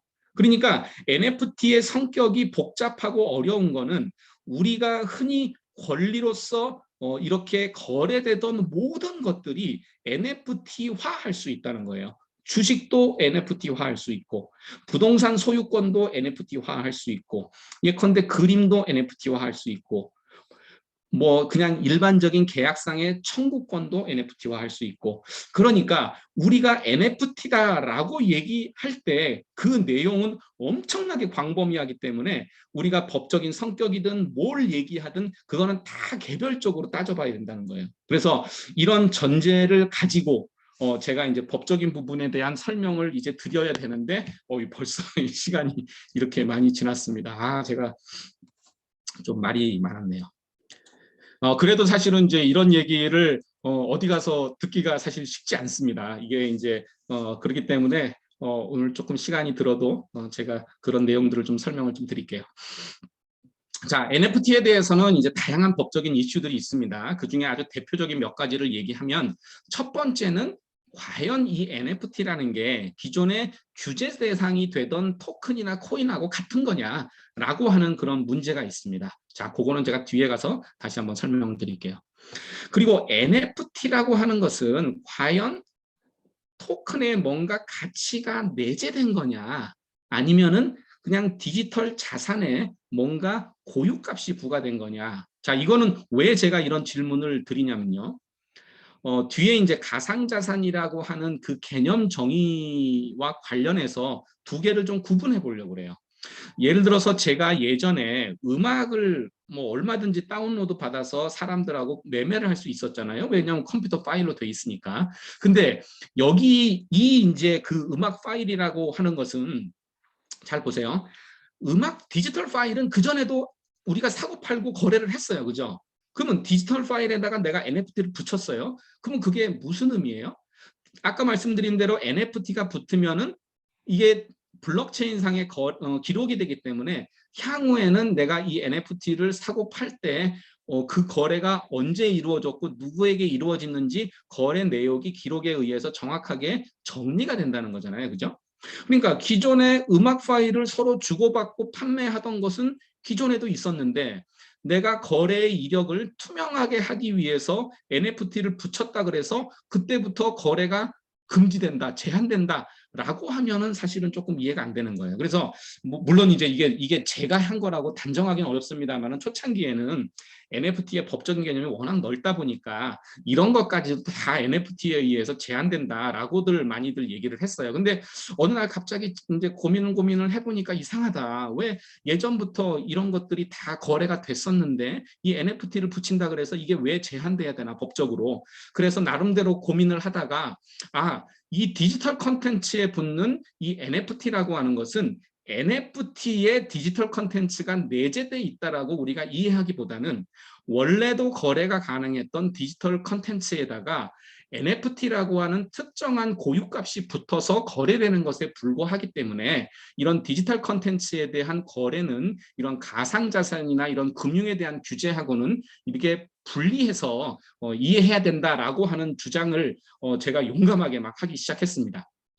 그래서 하여튼 그게 저 때문은 아니에요. 그런데 어쨌든 지금은 이제 그렇게 크게 대별돼서 하나는 그거는 그래도 법적으로 괜찮아라고 이제 거래가 되고 있고 한쪽은 이제 이거는 아까 말씀드린 것처럼 주식, 부동산, 실제 실물이 있는 NFT 이런 것들은 이제 토큰의 내용이 이제 가상자산에 해당할 수도 있고 그래서 이 두 개가 서로 달라지는 겁니다. 그러니까 과연 NFT의 의미를 어떻게 볼 거냐 하는 관점에 따라서 법적인 규제도 달라질 수 있다는 거죠. 자, 그 NFT와 사행성의 관계. 이 NFT가 현재 지금 가장 크게 힘을 발휘하고 있는 거는 게임이에요. 아까 이제 윤석빈 교수가 이제 엑스 인피니티라고 지금 베트남에서 창업한 그 회사의 게임에 대해서 이제 얘기를 했잖아요. 아마 해보신 분도 있고 아마 얘기를 들어보신 분도 있는데, 지금 동남아에 있는 젊은 친구들은 그 엑스 인피니티에서 그 게임을 해가지고 돈을 법니다. 그러니까 게임을 계속해요. 게임을 계속하면은 그때그때마다 제가 이제 NFT를 얻을 수 있습니다. 토큰을 얻을 수 있어요. 토큰을 얻을 수 있으면 이 토큰은 현재 상장돼 있습니다. 그러니까 예를 들어서 쉽게 얘기하면 그러니까 비트코인 채굴하는 거랑 비슷해요. 비트코인 채굴은 그냥 내가 채굴기를 가지고 있으면 이게 돌아가면서 저절로 비트코인이 만들어지는 거잖아요. 근데 이 게임은 내가 게임을 해야 돼요. 게임을 하면은 그 게임 하는 거에 따라서 예컨대 토큰을 내가 얻을 수 있어요. 근데 그 토큰은 이제 시장에서 돈으로 환전할 수 있어요. 근데 그 게임을 하려면 제가 이제 일종의 아바타 같은, 뭔가 예전에 우리 다마고치 그런 거랑 비슷해요. 다마고치 하나를 가지고 있어야 돼요. 근데 이 하나를 사는데 돈이 점점 더 올라가요. 그래가지고 아마도 그 상상도 못하는 일이 지금 많이 생기고 있는데요. 이 게임이라고 하는 메타버스에서 하나의 경제 체계가 움직이고 있어요. 그래서 제가 디지털화된 제가 이거 질문은 이후에 가서 말씀드리겠습니다. 그래서 예를 들어서 그 다마고치를 사야지 이제 제가 게임을 하면서 토큰을 벌 수가 있는데, 이 다마고치가 비싼 거예요. 그러니까 이 다마고치를 살 수 있도록 이 암호화폐를 대여하는 업이 그 게임 내에서 이루어지고 있고요. 그리고 이제 우리 일종의 소장농처럼, 야 내가 살 테니까 너는 게임만 해. 그리고 남는 나오는 자산을 너랑 나랑 5대5로 이렇게 배분하자라고 하는 그런 이제 시스템도 생겨나고요. 어떤 경우는 장학금이라는 제도로 내가 이제 몇 개를 삽니다. 그래서 장학생을 선발해요. 그래서 장학생한테 요 이제 다마고치를 주면서 너는 그걸 가지고 잘 해라. 이 내에서 엄청난 경제가 이제 활성화되고 있어요. 그래서 처음에 제가 엑스 인피니티를 봤을 때, 그때 이제 회사 가치는 뭐 몇천억 정도라고 해서 그때만 봤어도 야 이게 어떻게 몇천억이나 돼? 근데 아시는 것처럼 지금 뭐 수조 원, 10조 원을 넘어가는 그런 상황이 돼 있죠. 그리고 제가 이제 도와주는 회사가 있는데 1년 전만 해도 이제 NFT에 대한 자산 거래를 도와주는 스타트업이에요. 그러니까 이제 대학 졸업한 지도 얼마 안 된 친구인데 그 친구가 창업을 했는데 진짜 1년 조금 지났거든요. 이번에 회사 가치를 4,500억으로 해서 지금 M&A를 하고 있습니다. 상상이 안 되죠. 1년 만에 회사 가치가 몇 천억이 됐다는 게. 근데 이 회사는 어떤 회사냐면요. 이제 게임의 아이템이 이제 NFT화돼 있어요. 그죠? 그럼 게임의 아이템을 제가 삽니다. 뭐 1달러든 2달러든 사요. 그러면 그 서비스에 가입을 하면 그 서비스에서는 이제 NFT가 가격이 지금 시장에서 어떻게 형성되고 있는지를 보여주고요. 그리고 내가 판다고 하면 어느 시점에 그 NFT를 판매하는 게 가장 수익이 높아질 거다라는 것을 예측해주고요. 그리고 그것을 살 가능성이 높은 사람한테 야, 너 이거 살래? 라고 계속 알람을 줍니다. 그리고 이 사람한테는 관리할 때 내가 현재 가지고 있는 NFT의 자산이 현재 얼마고 이게 이제 어떤 유동성을 가지고 있고 이런 것들을 다 보여주는 거예요. 그러니까 일종의 주식 거래나 비슷하게 내가 NFT를 하나 돈을 주고 샀으면 이게 진짜 실제의 뭔가 자산처럼 운영할 수 있도록 그런 이제 시스템을 만들어주는 회사인 거죠. 그러니까 NFT를 가지고 있는 사람은 당연히 물론 뭐 재미나 흥미로 가지고 있는 사람도 있겠지만은 그런 소유권의 개념을 가지고 가는 사람들은 그걸 통해서 판매할 수 있겠죠. 그래서 이 NFT가 그렇게 게임하고 밀접한 관련이 있어서 사실은 거기서 엄청나게 많은 사용을 하고 있지만, 우리나라 같은 경우는 기본적으로 게임에서 아이템을 현금으로 바꿀 수 있다는 그것만으로도 사행성 게임으로 분류가 돼가지고 등급 분류가 안 나와요. 그러니까 국내에서는 그런 게임을 서비스할 수가 없게 돼 있습니다. 그러니까 한편으로는 뭐 그렇지, 그렇게 되면은 사람들이 계속 들어가가지고 그 게임 해가지고 토큰 벌어가지고 그걸 가지고 돈을 할 테니까 뭔가 사행성이 있겠다 싶기는 한데, 한편으로 보면 이 게임이라는 메타버스 속에서 새로운 경제들이 끊임없이 새롭게 뭔가 만들어지고 있는데 그 출발 자체가 완전히 불가능하게 되는 이런 규제 시스템 속에 있는 거죠. 그래서 지금 이제 그런 형식의 이제 게임을 하고 싶은 회사들은 이제 해외로 많이 넘어갑니다. 그래서 뭐 싱가포르 이런 데로 가기도 하고요. 아예 게임 자체에 대한 그런 이제 허들이 낮은 곳으로 흔히들 우리 몰타, 뭐 지브롤터 또는 이제 케이만 뭐 다양한 회사들이 있지 않습니까? 그래서 그런 데로 많이 좀 가고 있습니다. 그래서 이런 NFT라고 하는 법적 이슈가 이렇게 있다는 것을 말씀을 드리고요. 또 어떻게 보면은 이거 이제 하나씩 얘기하려면은 사실은 시간도 많이 들 겁니다. 근데 지금 이제 그냥 시간이 많이 돼서 조금 정리하는 모드로 가서 질문에 대해서 제가 답을 드리면서 이것들을 하나씩 정리를 해보겠습니다. 자, 그러면 NFT가 법의 규제 대상이 되는 가상 자산이냐라고 누가 묻는다면 아까 말씀드린 대로 이게 디지털 콘텐츠와 직접 연결돼 가지고 거래된다고 하면 그거는 가상자산이 아니라고 할 수 있지만 그 외에 실물과 연계되어 있는 것들은 이 법에서 규제하는 가상자산에 해당할 수 있다. 라가 이제 현재까지의 결론입니다. 물론 뭐 그건 저희가 해석하는 결론이고요. 현재 지금 금감원에서 이 NFT가 가상자산이냐 아니냐, 증권이냐 아니냐 이거를 이제 검토를 하고 있다고 해요. 그리고 이제 2월 말쯤에 이걸 발표하겠다고 합니다. 그래서 어느 정도 이제 법에서의 가이드라인은 좀 나올 수 있을 것 같습니다. 이제 그때까지는 한번 저희가 지켜봐야 될 것 같고요. 근데 현재 지금 뭐 카카오를 비롯해서 여러 가지 기업들이 지금 NFT를 발행을 하고 있습니다. 판매를 하고 있고요. 근데 그걸 자세히 보면은 조금씩 달라요. 그래서 예컨대 카카오 같은 경우에는 NFT를 발행해서 민팅해가지고 내가 소유할 수 있도록은 하지만 예컨대 거래는 되지 않도록 막는다든지 이거는 이제 회사마다 나름대로 이제 규제에 대한 이제 분석을 한 거죠. 그래서 우리는 법적인 리스크를 여기까지만 지겠다. 그러니까 법적인 리스크가 전혀 없는 것까지만 서비스하겠다고 하는 곳이 있을 수 있고 뭐 대기업이 그러겠죠.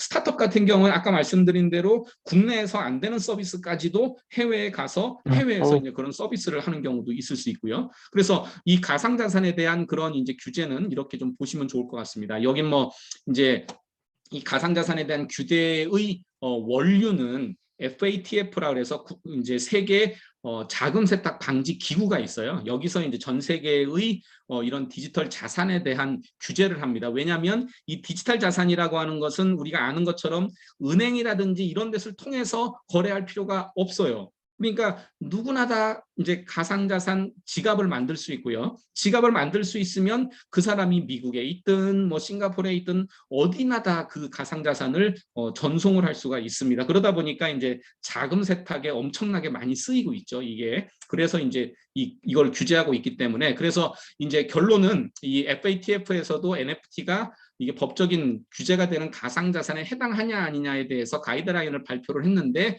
그거는 하여튼 뭐 결론을 말씀을 드리자면 이제 가상자산에 해당할 수도 있고 해당하지 않을 수도 있고 제가 아까 말씀드렸던 그 기준이 일부 이제 그 통용된다라고 보면 될 것 같습니다. 자, 그 다음에 이제 가상자산과 관련돼서는 이제 아까 제가 말씀드렸던 것처럼 컨텐츠 자체가 교환된다라고 볼 수 있는 것도 있고요. 그렇지 않은 것도 있을 수 있다라는 부분이고요. 그 다음에 이제 저작권과 관련해서 여러 가지 이슈들이 있습니다. 이건 그냥 핵심만 정리해서 말씀을 드려볼게요. 제가 만약 얼마 전 예전에 이게 있었죠. 그 누구죠? 그 바둑 그 이세돌이 이제 마지막 그 컴퓨터를 이기는 그 화면을 NFT로 이제 발행한다라고 이제 기사가 났었습니다. 근데 오픈시에서 들어가서 이세돌 치면은 프로젝트가 하나가 나오는 게 아니라 여러 개가 나와요. 그러니까 누군가는 진짜를 가지고 프로젝트를 하고 있고 누군가는 가짜를 가지고 하고 있다는 거거든요. 왜냐하면 예컨대 노래다, 뭐 그림이다 이런 게 디지털 파일은 얼마든지 복제가 가능하잖아요. 복제하는 과정에서 뭐 약간의 데이터 손실이 있을 수 있지만 사실은 우리는 알 수 없는 정도이고 그러니까 결국은 이 사람이 뭔가 디지털 컨텐츠를 가지고 NFT를 발행했다라고 했을 때 과연 이 사람이 NFT를 발행할 수 있는 적법한 권한이 있는 걸까라고 하는 의문이 생기는데, 블록체인 기술이라고 하는 것은 NFT로 만들어진 다음에 그 다음부터 거래하는 과정 속에서는 투명하게 다 이루어지지만 NFT가 만들어지기 전까지는 사실은 아무도 몰라요. 이게 실제로 정말 적법한 사람이 한 건지, 저작권을 가지고 있는 건지 아닌지, 그리고 누군가가 뭐 예컨대 어떤 작품을 가지고 그림을, 이 NFT를 발행했다고 하는데 그 작품은 정말 진품이 맞는지 이것도 사실은 알 수가 없는 거죠. 그래서 결국은 현재 저작권, 이 디지털 컨텐츠 시장에서의 가장 큰 문제는 이 NFT를 발행하기 전에 과연 적법하게 권리가 확보돼 있고 그 계약 관계가 제대로 이루어지고 있느냐 하는 부분들이 사실은 문제가 있습니다. 그래서 시장에서 그것을 확인해 줄 수 있는 객관적인 제3자가 필요하다라고 해서 일종의 감정인 같은 그런 역할을 하는 이제 그런 기관들이 하나씩 생겨나고는 있습니다만은 이제 아직은 조금 더 시간이 좀 필요하겠죠. 그래서 이런 저작권과 관련된 이슈들도 많이 있다는 거고요. 이 NFT에 대한 설명은 이제 업비트라는 곳에서 이제 NFT 마켓을 운영하면서 설명해 놓은 예시인데,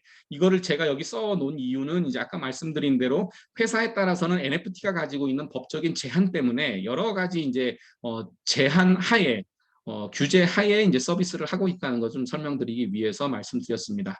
그리고 이제 말씀드린 것처럼 NFT가 지금 이제 게임에 도입되는 것은 적어도 국내에 있어서는 이제 규제가 허들이 엄청나게 높은 상황이다. 그래서 만약에 이거를 게임에 도입하려면 해외로 가든지 아니면 오랜 기다림이 필요하다라는 거고요.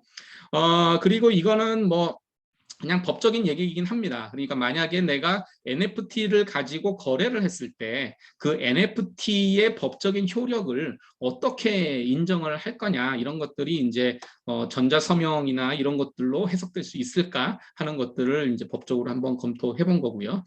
그래서 결론적으로 말씀을 드리면, 뭐 이제 혹시 질문이 있으면 제가 좀 더 많이 이런저런 얘기들을 많이 더 드릴 수 있겠습니다만은, 하여튼 NFT라고 하는 거, 오늘 이제 관심 있는 분들이 NFT에 대해서 한번 머릿속에 정리를 해본다고 하면, 결국은 NFT라고 하는 것은 거래를 증명하는 하나의 이제 증명서로서의 역할을 하는데, 이 NFT가 표방하는, NFT가 가지고 있는 그 언더라잉 에셋이라고 하는 건 되게 다양하다. 이게 디지털 컨텐츠일 수도 있고 실물일 수도 있고, 그래서 이런 것들이 거래되는 그런 비즈니스는 일부는 법적으로 허용되지만 아직은 일부는 제도적으로 마련되어 있지 않기 때문에 법적으로 할 수 없는 영역이 있다. 그리고 게임이라든지 이런 영역에서는 이제 법적인 규제가 높은 편이다. 그리고 저작권과 관련해서는 이 NFT를 발행하기 전 단계에 있어서 여러 가지 저작권적인 문제가 있기 때문에 이런 것들을 좀 잘 챙겨야 된다. 뭐 등등 이런 정도로 한번 좀 정리를 해볼 수 있을 것 같습니다. 제가 한 50분 정도에 맞춰서 강의를 발표를 하려고 했고요. 그래서 일단 제가 발표는 여기까지로 해서 일단 마무리를 좀 하고요. 시간이 좀 많이 됐습니다만 혹시 이제 질문이나 뭐 이런 게 있으면 제가 좀 답변을 드리면서 진행을 좀 해보겠습니다. 감사합니다. 예, 감사합니다. 조은희 대표님. 그러면 그 질문 포함해서 토론 진행을 해주실 디지털 마케팅 연구의 명진행자 이구환 대표님을 모시도록 하겠습니다. 예, 이구환 대표님 토론 진행 부탁드리겠습니다. 네, 반갑습니다. 이구환입니다. 소개할 때마다 상당히 부담스럽네요. 오늘도 지난달에 이어서 되게 어려운 주제가 된 것 같습니다. 우선 우리 윤석빈 교수님하고 우리 조은희 대표님 너무 감사드리고요. 쉽지 않은 내용을 이렇게 명쾌하게 설명해 주셔서 대단히 감사합니다. 우선 채팅방에 올라온 질문이 한 3개 정도가 지금 계속 올라오고 있습니다. 조 대표님 혹시 채팅창 보실 수 있으신가요? 예, 볼 수 있습니다. 네, 그러면은 그러니까 사전에 보내주신 그런 네. 질문 리스트들도 있더라고요. 네, 있습니다. 네, 그래서 그걸 봤는데 그 네. 리스트는 또 아주 일반적인 얘기들이 좀 많이 있어서 네. 그냥 여기 채팅창에 올라와 있는 거를 하나하나 좀 말씀을 드리는 걸로 좀 해볼게요. 시간 될 때까지. 자, 네, 그렇게 NFT화된 해주시죠. 디지털 예, 예. 자산은 재판매가 가능할 듯한데요. 재판매를 불가능하게 만들 수도 있을까요? 예, 당연히 있습니다. 이 NFT 거래라고 하는 것은 아까 말씀드린 대로 블록체인 상에서 이제 미리 정해진 그 프로토콜에 의해서 이제 진행되다 보니까 제가 NFT를 발행할 때 이게 재판매가 안 되도록 설정하는 것이 가능합니다. 그래서 우리 흔히 토큰 같은 거를 이제 뭐 줄 때 우리가 흔히 이제 뭐라 그래요, 락업을 건다고 하잖아요. 그래서 이 토큰을 당신한테 주지만 당신은 이 토큰을 1년 동안 쓸 수 없습니다 라고 하는 거는 아예 기술적으로 그렇게 프로그래밍을 해놓은 거거든요. 그래서 NFT 같은 경우도 재판매가 불가능하게 만들 수 있습니다. 두 번째 조금 질문이 기네요.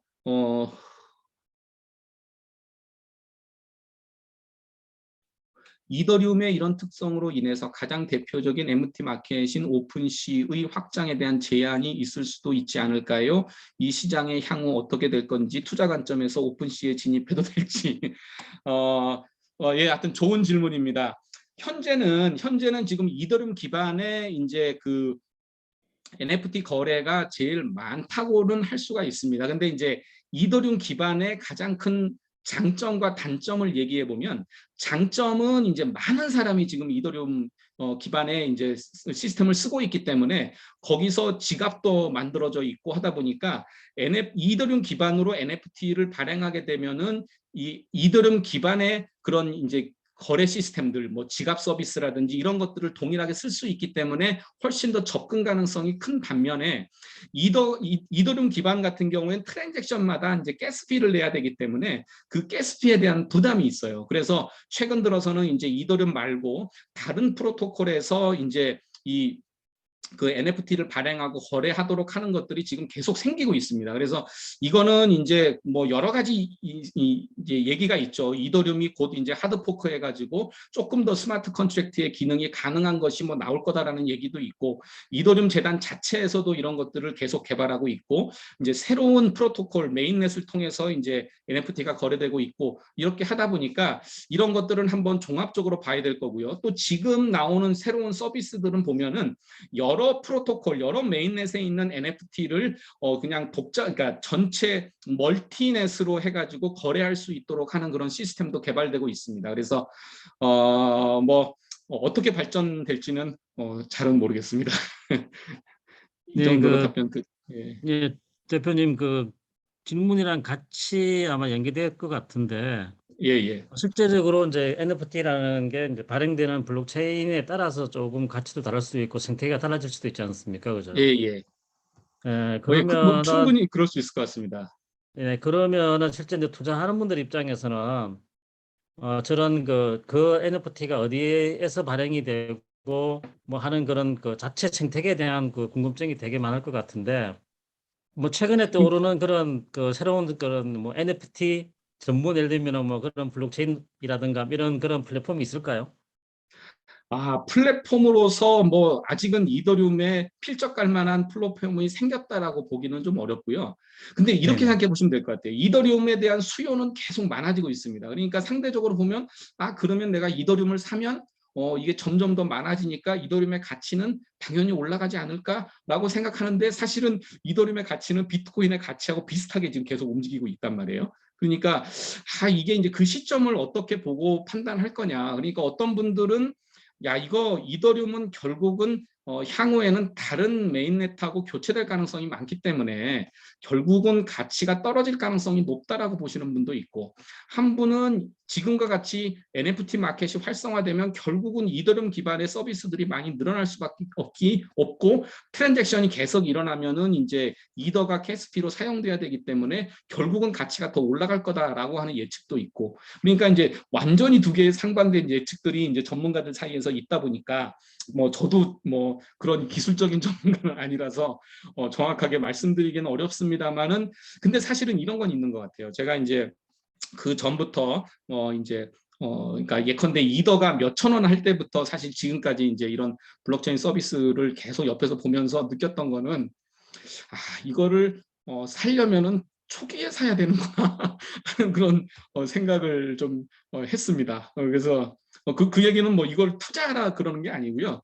결국은 어떤 시장이든 간에 초창기에 형성되는 시장에서는 뭔가 이제 서비스나 이 제품을 보는 눈이 있으면 거기에 이제 투자할 만한 또 가치는 있다라는 생각은 들어요. 그래서 이 NFT 같은 경우도 지금은 버블인 게 맞고요. 그리고 자전거래, 흔히 말해서 내가 내놓고 내가 사는 거. 이게 지금 NFT 마켓에는 꽤 많습니다. 그래서 우리가 신문 기사에서 요번에 뭐가 나왔는데 이게 10억에 판매됐다. 그래서 이 가치가 10억이라고 보시면 안 돼요. 왜냐하면 그 사람들이 내놓고 자기 돈으로 10억으로 샀을 수도 있거든요. 왜냐하면 그렇게 해야지 스타팅 포인트가 결정이 되기 때문에 그 다음부터는 10억에서부터 이게 왔다 갔다 하거든요. 그렇기 때문에 네. 이 NFT의 가치가 진짜 얼마냐라고 하는 것들은 조금 더 냉정하게 보실 필요가 있는 것 같고요. 그래서 많은 전문가들이 지금 NFT 마켓이 너무 초기다 보니까 버블도 많고 자전거래도 많은데 이게 조금 더 이제 확대되다 보면은 이제 실제 가치 평가도 있을 수 있고 그래서 조금 더 명확한 시장이 만들어질 거다라고 얘기는 하고 있습니다. 네. 근데 저희들이 디지털 쪽에 뭐 소셜도 그렇고 이런 플랫폼들의 방향을 보면은 독점화되는 경향이 되게 강하거든요.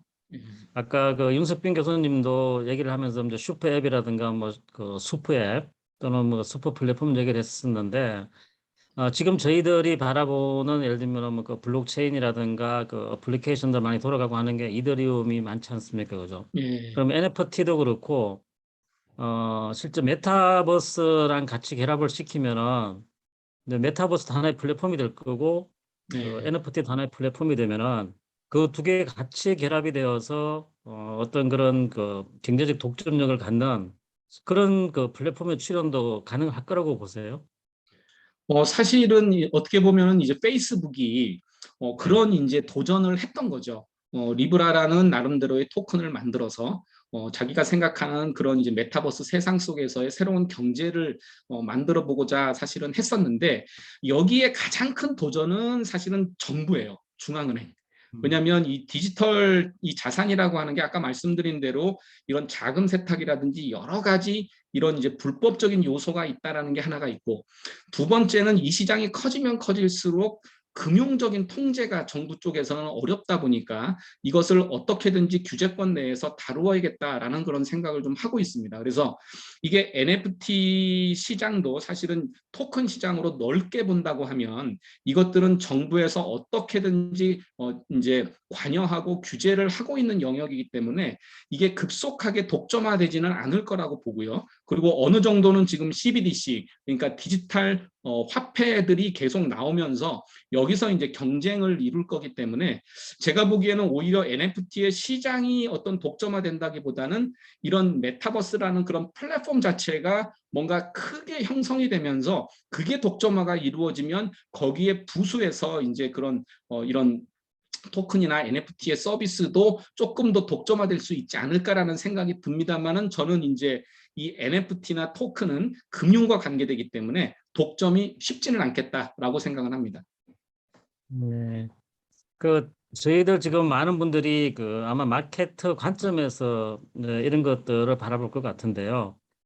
혹시 대표님이 그 국내에 이제 그 이런 뭐 아까 자문이나 또는 컨설팅을 많이 하시는 것 같은데 혹시 마케팅 회사에서 이런 NFT 활용이라든가 뭐 관련되어서 뭐 자문이나 아니면은 법적인 검토 아까 이제 그 하나 그 람다하고 두나무 관련되는 케이스 잠깐 보여주시긴 하셨었는데 예, 실제 마케터들이 이제 지금 뭐 그러니까 메타버스 안에 공간을 만드는 건 공간을 만드는 건데 뭔가 사용자들을 유인하고 하려면은 지금 이런 NFT 자체에 대한 관심도 가질 수밖에 없는 그런 상황인 것 같거든요.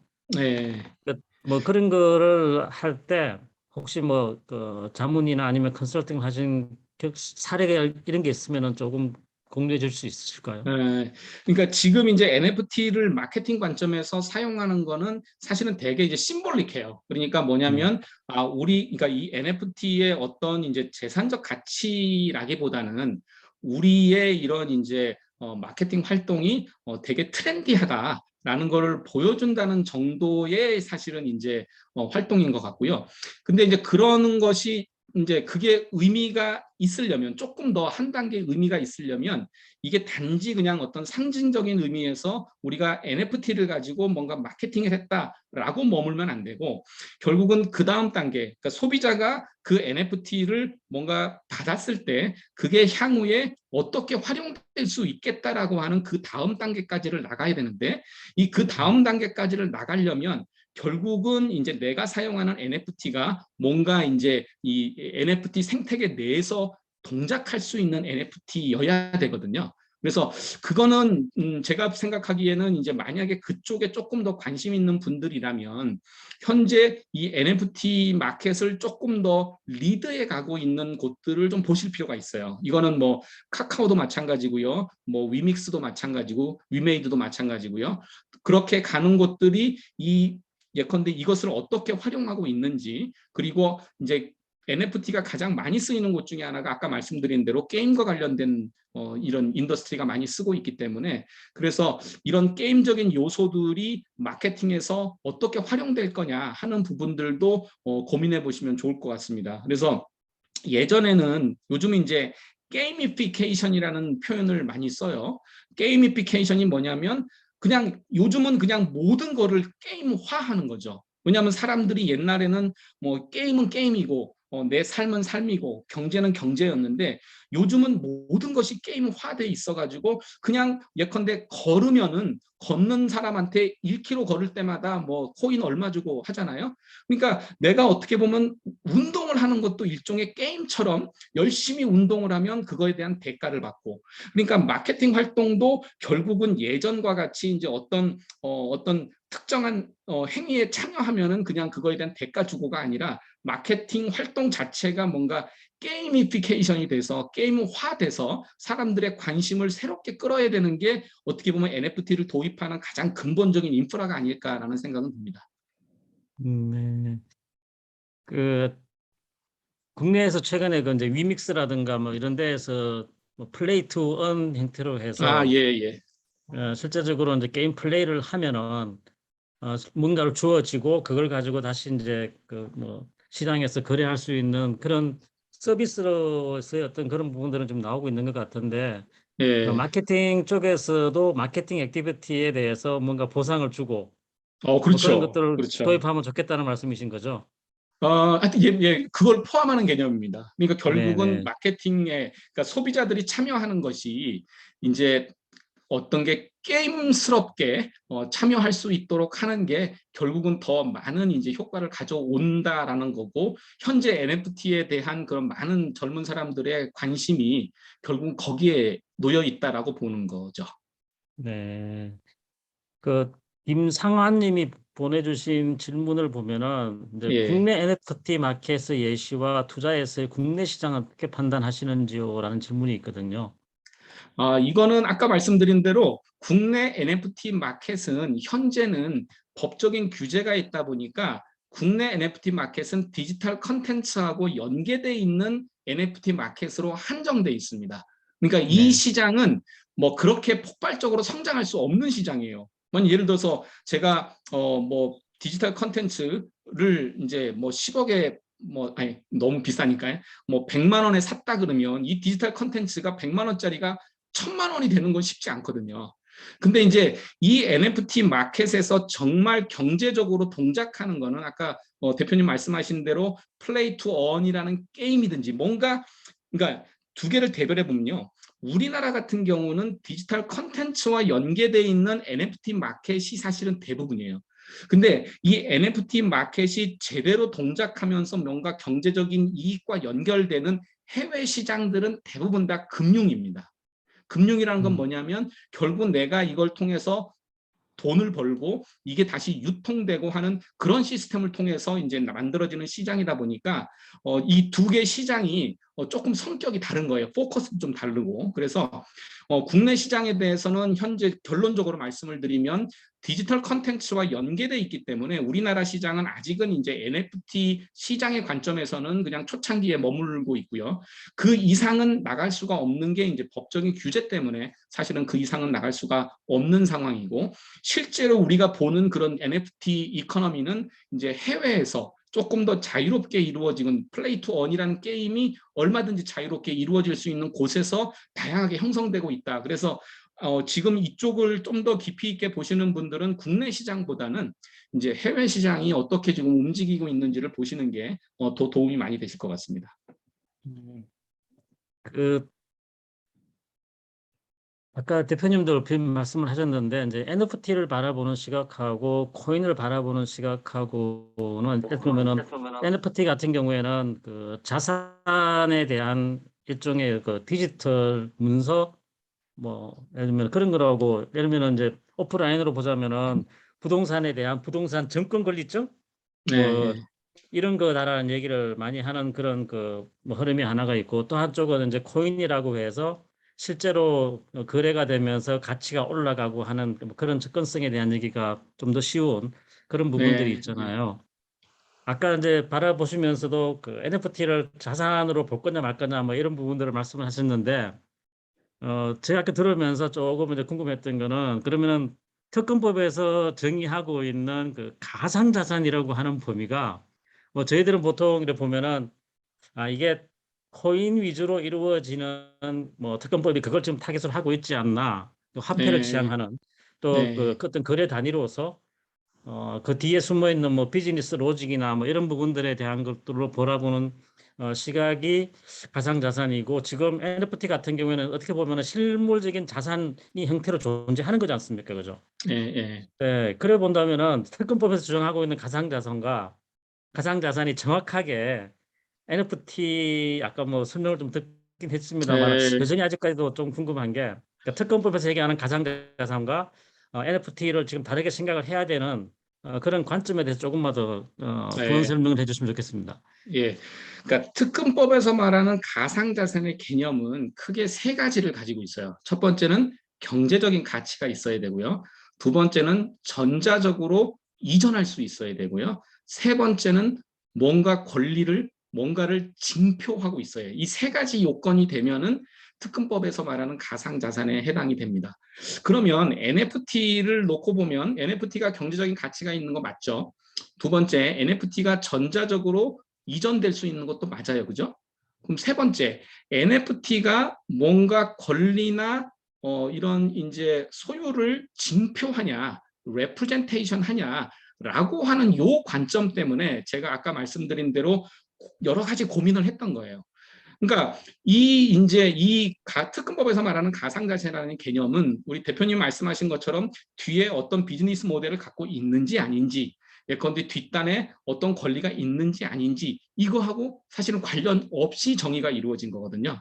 그래서 제가 말씀드렸던 것처럼 디지털 컨텐츠가 있고 여기에 NFT를 붙여서 거래한다고 하면 이 NFT는 디지털 컨텐츠를 레프레젠테이션, 징표하는 게 아니라 디지털 컨텐츠는 있고 이 NFT는 디지털 컨텐츠에 대한 일종의 증명서 역할을 하는 것뿐이지 뭔가의 권리를 징표하는 것은 아니다라고 해석을 해보는 거고요.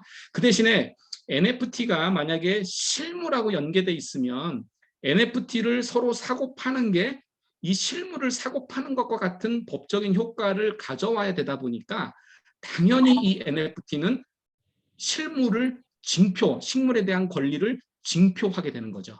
그래서 두 가지를 조금 더 법적인 얘기라서 더 이해하시기가 어려울 것 같긴 한데 하여튼 그렇게 좀 나눠보고 있습니다.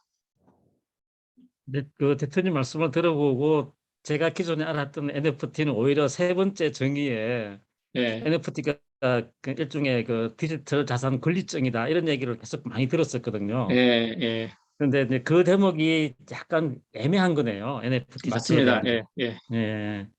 그러니까 디지털 권리증이다라고 얘기하시는 분은 사실은 저는 이제 어디 가서 얘기할 때 그렇게 권리증이라는 표현을 안 써요. 왜냐하면 권리증이라고 표현을 하게 되면 이거는 권리를 징표하는 게 되기 때문에 그 말은 NFT가 가상자산이다라고 얘기하는 것과 다를 바 없거든요. 그래서 항상 저는 이제 NFT가 디지털 컨텐츠와 묶여 있을 때는 이게 일종의 메타데이터를 이제 표시해주는 뭐 일종의 뭐라 그럴까요? 하여튼 그렇게 설명을 하고 있습니다. 네. 예, 여전히 들어봐도 여전히 헷갈리기는 마찬가지입니다.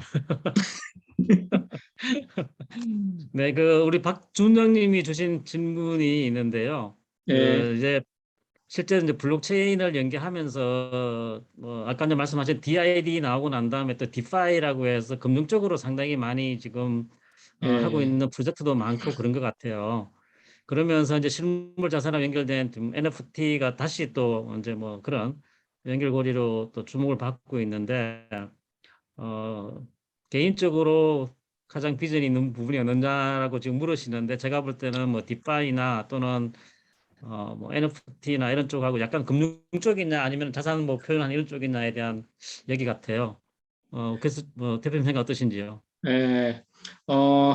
딥파이는 한번 주의 깊게 보시면 좋습니다. 왜냐하면 제가 어떨 때는 야, 진짜 얘들은 천재다. 싶을 정도로 이런 권리 구성을 잘 하다 보니까 실제로 수익이 나는 그런 서비스나 프로그램들이 꽤 있어요. 그래서 디파이에 대해서는 이제 그 수익성 측면에서는 한번 주의 있게 보실 필요가 있다라고 생각이 되고요. 그 대신에 뭐 이 투자기 때문에 리스크는 있고요. 그 대신에 NFT 아트는 이거는 기존에 없던 시장을 이 디지털을 그러니까 이 블록체인이나 NFT를 통해서 만들었기 때문에 기존에 없던 시장에서 유통이 가능한 시장으로 변형되다 보니까 여기서 이제 가격이 올라갈 수는 있지만 이게 이제 올라가는 것도 사실은 한계가 있는 거죠. 왜냐하면 기본적으로 정리되어 있는 가격대가 있기 때문에. 그래서 NFT 아트 같은 경우에는 제가 보기에는 뭐 이게 완전히 다운될 가능성은 적지만 그렇다고 해서 가격이 높게 형성될 가능성도 사실은 적습니다. 그래서 내가 조금 안전한 자산을 선호한다라는 측면에서는 오히려 NFT 아트가 나을 것 같고요. 그 대신에 여러 가지 복합성을 가지고 새롭게 시작하는 그런 이제 뭐 그런 걸 원한다면은 이제 디파이에 대해서 조금 더 관심을 가져보시는 게 좋을 것 같습니다. 네. 뭐 그 후속 질문도 같은 개념에서 주신 것 같고요. 준정님이 같은 다르신 분 같은데 코비드19가 조기에 끝나고 다시 그 대면 시대가 오면은 NFT 가격이 어떻게 될까요? 라고 질문 주셨네요. 그러니까 아까 말씀드린 대로 현재의 NFT 마켓은 이제 조금 과열돼 있다라고 보고 또 의도적으로 만들어진 가격들이 많기 때문에 이제 이 가격이 NFT 마켓의 시작점이다라고 보실 필요는 없을 것 같고요. 그리고 이 시장은 아까 말씀드린 대로 기존에 많이 개발돼 있던 이제 블록체인의 시스템이 본격적으로 실물 경제하고 연결되는 시장이기 때문에 이 시장은 앞으로도 계속 커질 거는 저는 분명하다고 봅니다. 그래서 NFT 가격이 뭐 페이스 투 페이스 시대가 왔다 그래서 하락하거나 그럴 것 같지는 않고요. 그 대신에 이제 이 가격이 제대로 방향을 찾아가는 과정은 잘 한번 지켜보셔야 될 것 같습니다. 네.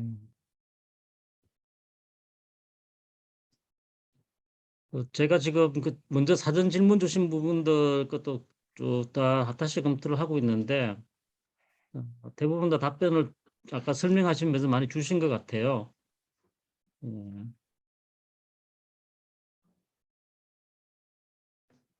그 조금 전에 이제 디파이하고 그 NFT 말씀을 주셨는데 어떻게 보면은 NFT는 DFI 같은 경우에는 이제 금융 시스템을 이용한 요즘 뭐 차익 거래라든가 또는 네, 뭐 스테이킹이라든가 이런 다양한 그 뭐 수법들을 통해 가지고 그 어떤 생태계 자체의 파일을 키우는 게 되게 그 이제 커지면서 그 디파이 시스템을 가지고 있는 뭐 그런 코인 시스템도 가치가 올라가고 하는 그런 것들이 많이 보이거든요.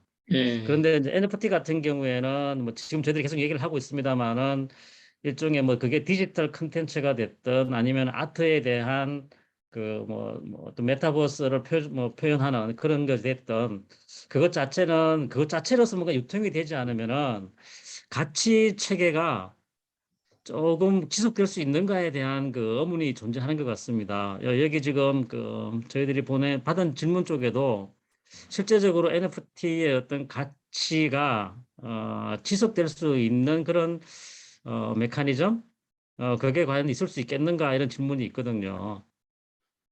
뭐 여기에 대해서는 근본적인 질문이죠.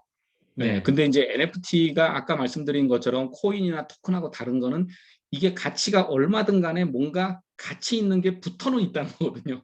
근데 이제 그게 현재 거래되고 있는 10억만큼의 가치인지 아니면 시간이 지나고 나면 이게 이제 1억만의 가치로 떨어질 건지가 달라질 텐데, 근데 아까 말씀드린 대로 NFT 마켓이 국내 같은 경우에는 하여튼 그런 이제 뭔가 실물과 연계돼 있는 NFT들이 이제 주류를 이루고 있고, 그거는 이제 규제하고도 관련이 있지만, 또 이제 해외 같은 경우에는 NFT라고 하는 게 꼭 그렇게 실물과 연계돼 있지 않은 상품들이 많아요. 이 게임 아이템 같은 것들을.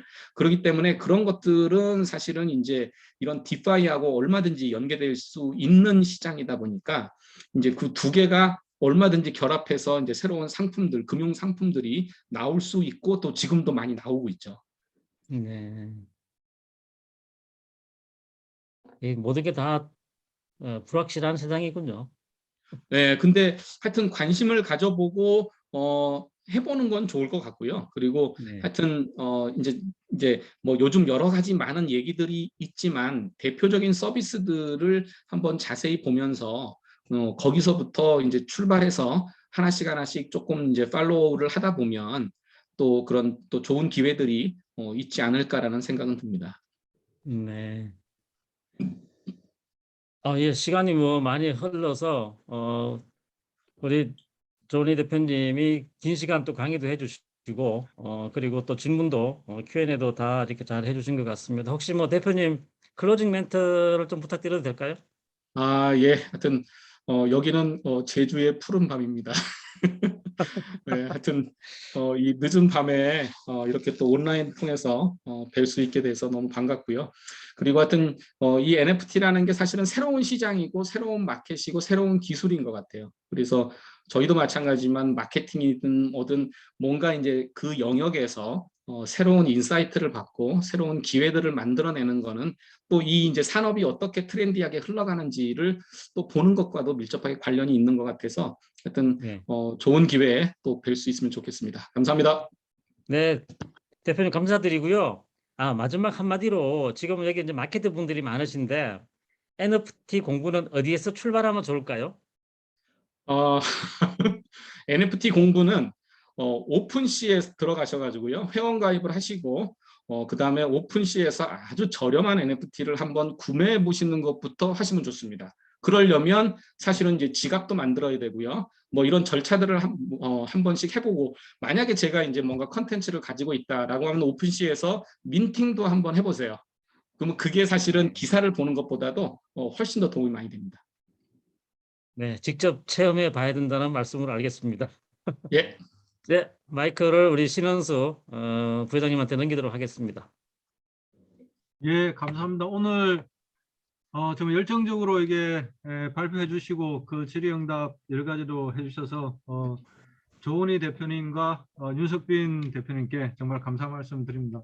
이게 얼마 전에 우리나라가 이제 선진국에 진입했다, 눈 떠보니 선진국이다, 이런 유행어가 있었는데 이 산업을 제일 앞단에 서다 보니까 특히 정의나 규정 이런 것들을 어떻게 하느냐가 정말로 중요한 것 같습니다. 지금 제일 앞단에 있는 산업을 하지만 과거에는 선진국을 따라가면 됐었는데 지금은 우리가 정의를 하나하나 만들어가는 그런 시대가 된 것 같습니다. 그래서 정의를 내리는 그러한 작업들이 우리 마케팅 영역에서도 점점 더 많이 필요한 게 아닌가 이런 생각이 듭니다. 예, 오늘 그 늦은 시간까지 발표해 주신 조은희 대표님과 윤석빈 대표님과 다시 한번 감사드리고 3월 달에 다시 또 뵙도록 하겠습니다. 감사합니다. 오늘 이것으로 모두 마치겠습니다. 네, 대표님 감사합니다. 감사합니다. 감사합니다. 감사합니다. 오늘 정말 잘 들었습니다. 아이고, 고맙습니다. 감사합니다. 잘 들었습니다. 네, 수고하셨습니다. 감사합니다. 감사합니다. 대표님 지금 나가셨구나.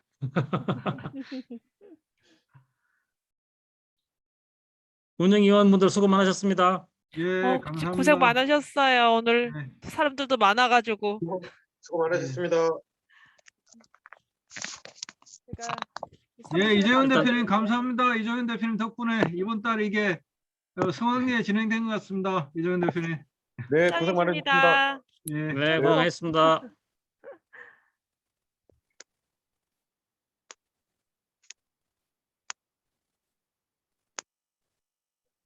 나머지 분들은 예.